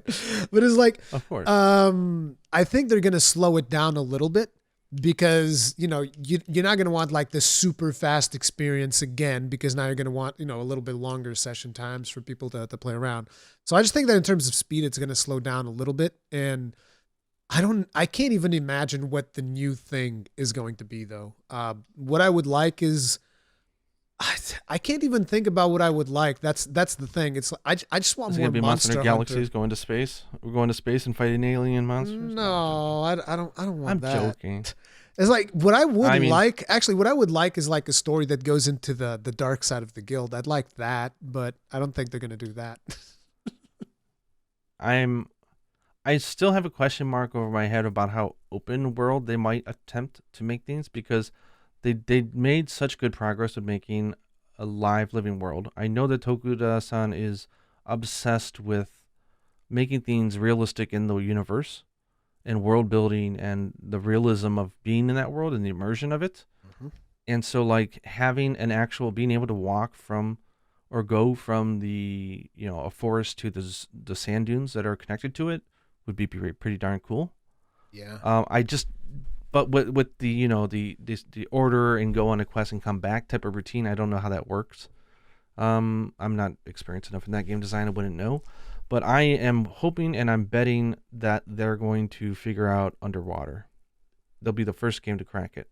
Underwater, that's fun because the amount of immersion that we got with underwater was unparalleled, in my opinion. It was Just more feeling that immersive, you're yeah. surrounded, and it was unbelievable. And they already figured out the wire bug. Like there's no way they're gonna be able to come up with traversal that's better or more exhilarating than that. And I think that the console games going forward should remain focused on having immersive world experiences, right? You know what I just thought of? What? 2 years from now, I'm going to be grabbing this podcast and it's going to be an intro to another podcast in black and white. Like we did that one time. We're like, there's no way there's going to be a Monster Hunter announcement tomorrow. There's no way that's happening. You're just like, there's no way they're going to do better traversal. And then 2 years from now, I'm like, what episode was that? It was 48. Okay, here we go. But I sincerely, I mean, the fact that they already had desire to have laggy in the game, but they couldn't pull it off because of the complexity and the limitations of the engine. We know that the RE engine is magic, and it does unbelievable stuff. We know that there is a black dragon that hasn't gotten to come back for a while, and the fact that they can pull off something underwater that's fun and easy and accessible. Oh my gosh, that would be so nice. That's my hope and desire, and that's where I think they would be going. And that, and just like, with the whole thing about this generation has been ray tracing, right? Yeah. And the thing is I'm assuming it will have ray tracing. They're gonna push. They're gonna push visuals. They're gonna push visuals. Yeah, they're still doing stuff now where it's like, even Elden Ring, ray tracing won't be available from day one. Like I've even debated, do I want to just hold off and play it once ray tracing is out? But I don't know when ray tracing is going to be added, so I don't know. Elden Ring is the second I get it, I'm playing the crap. I don't give a crap. Dude. I'm still waiting. Yes, I'm going to play, but I'm still waiting for ray traced Minecraft. I've tried it on RTX on PC. It's amazing. It's mind blowing. It's life changing. And if we can get that on the Xbox, and they only do it, I'll buy another Series X just for Yuna, just so we can do that. But they haven't pulled it off. It's hard. It's going to take time. So they have time on their side, which is great. So yeah, I mean, I imagine underwater and stuff like that with ray tracing. Can you imagine that? Oh my gosh, how immersive that would be. And it's like, I've always been against the underwater thing, but I do have to admit, it opens us up to, a more interesting Loggy fight. It opens us up to, Gobble coming back, which we haven't seen him in a while. So, I'm warming up to the idea of water. I'm warming up to it. If they can get the gameplay right, okay? I don't just want like slower combat with a blue tint on screen. I don't want that. Okay. Not slower combat with a blue tint on screen, a little bit of swirly. I don't want that. Okay. Just figure it out. I don't know. Look at what Guild Wars 2 did, which is not perfect. Or maybe I'm wrong. Maybe it'll be like completely open world, or maybe it'll be completely live service, or maybe they're going to make it into a... I hope it's not full on live service, but if somebody's going to pull it off, it might be them. So... I'll keep an open mind for whatever they end up bringing us, and I'm going to be super excited for whatever that is. But yeah. Anyway, guys, exciting times, man. It's been a fun history lesson, and just walking through the past series. I'm sure we missed tons of really important talking points. Forgive us, but it's interesting because when we came up with this idea, we're thinking, okay, so this is probably going to take us like half an hour, and it's like, oh. Never mind. We were planning on doing like a 90 minutes episode because it's really late where Gaijin is, and I had to wake up late because I was exhausted. So anyway, it's exciting times. We're super pumped for that. In case you guys are curious, because I know that some of you will want to hear us talk about Elden Ring. Like we said, I want Gaijin to play Elden Ring in the network test first. So me and Gaijin will talk about Elden Ring next week. But in the meantime, there's going to be like 3 other Elden Ring discussions that I have with people that already played the network test. You can look forward to those soon. But for now, that's going to be it for this episode. Thank you all very much for watching. We generally hope you guys enjoyed it. And we'll see you guys in the next one. Stay strong, stay safe, and get some damn sleep.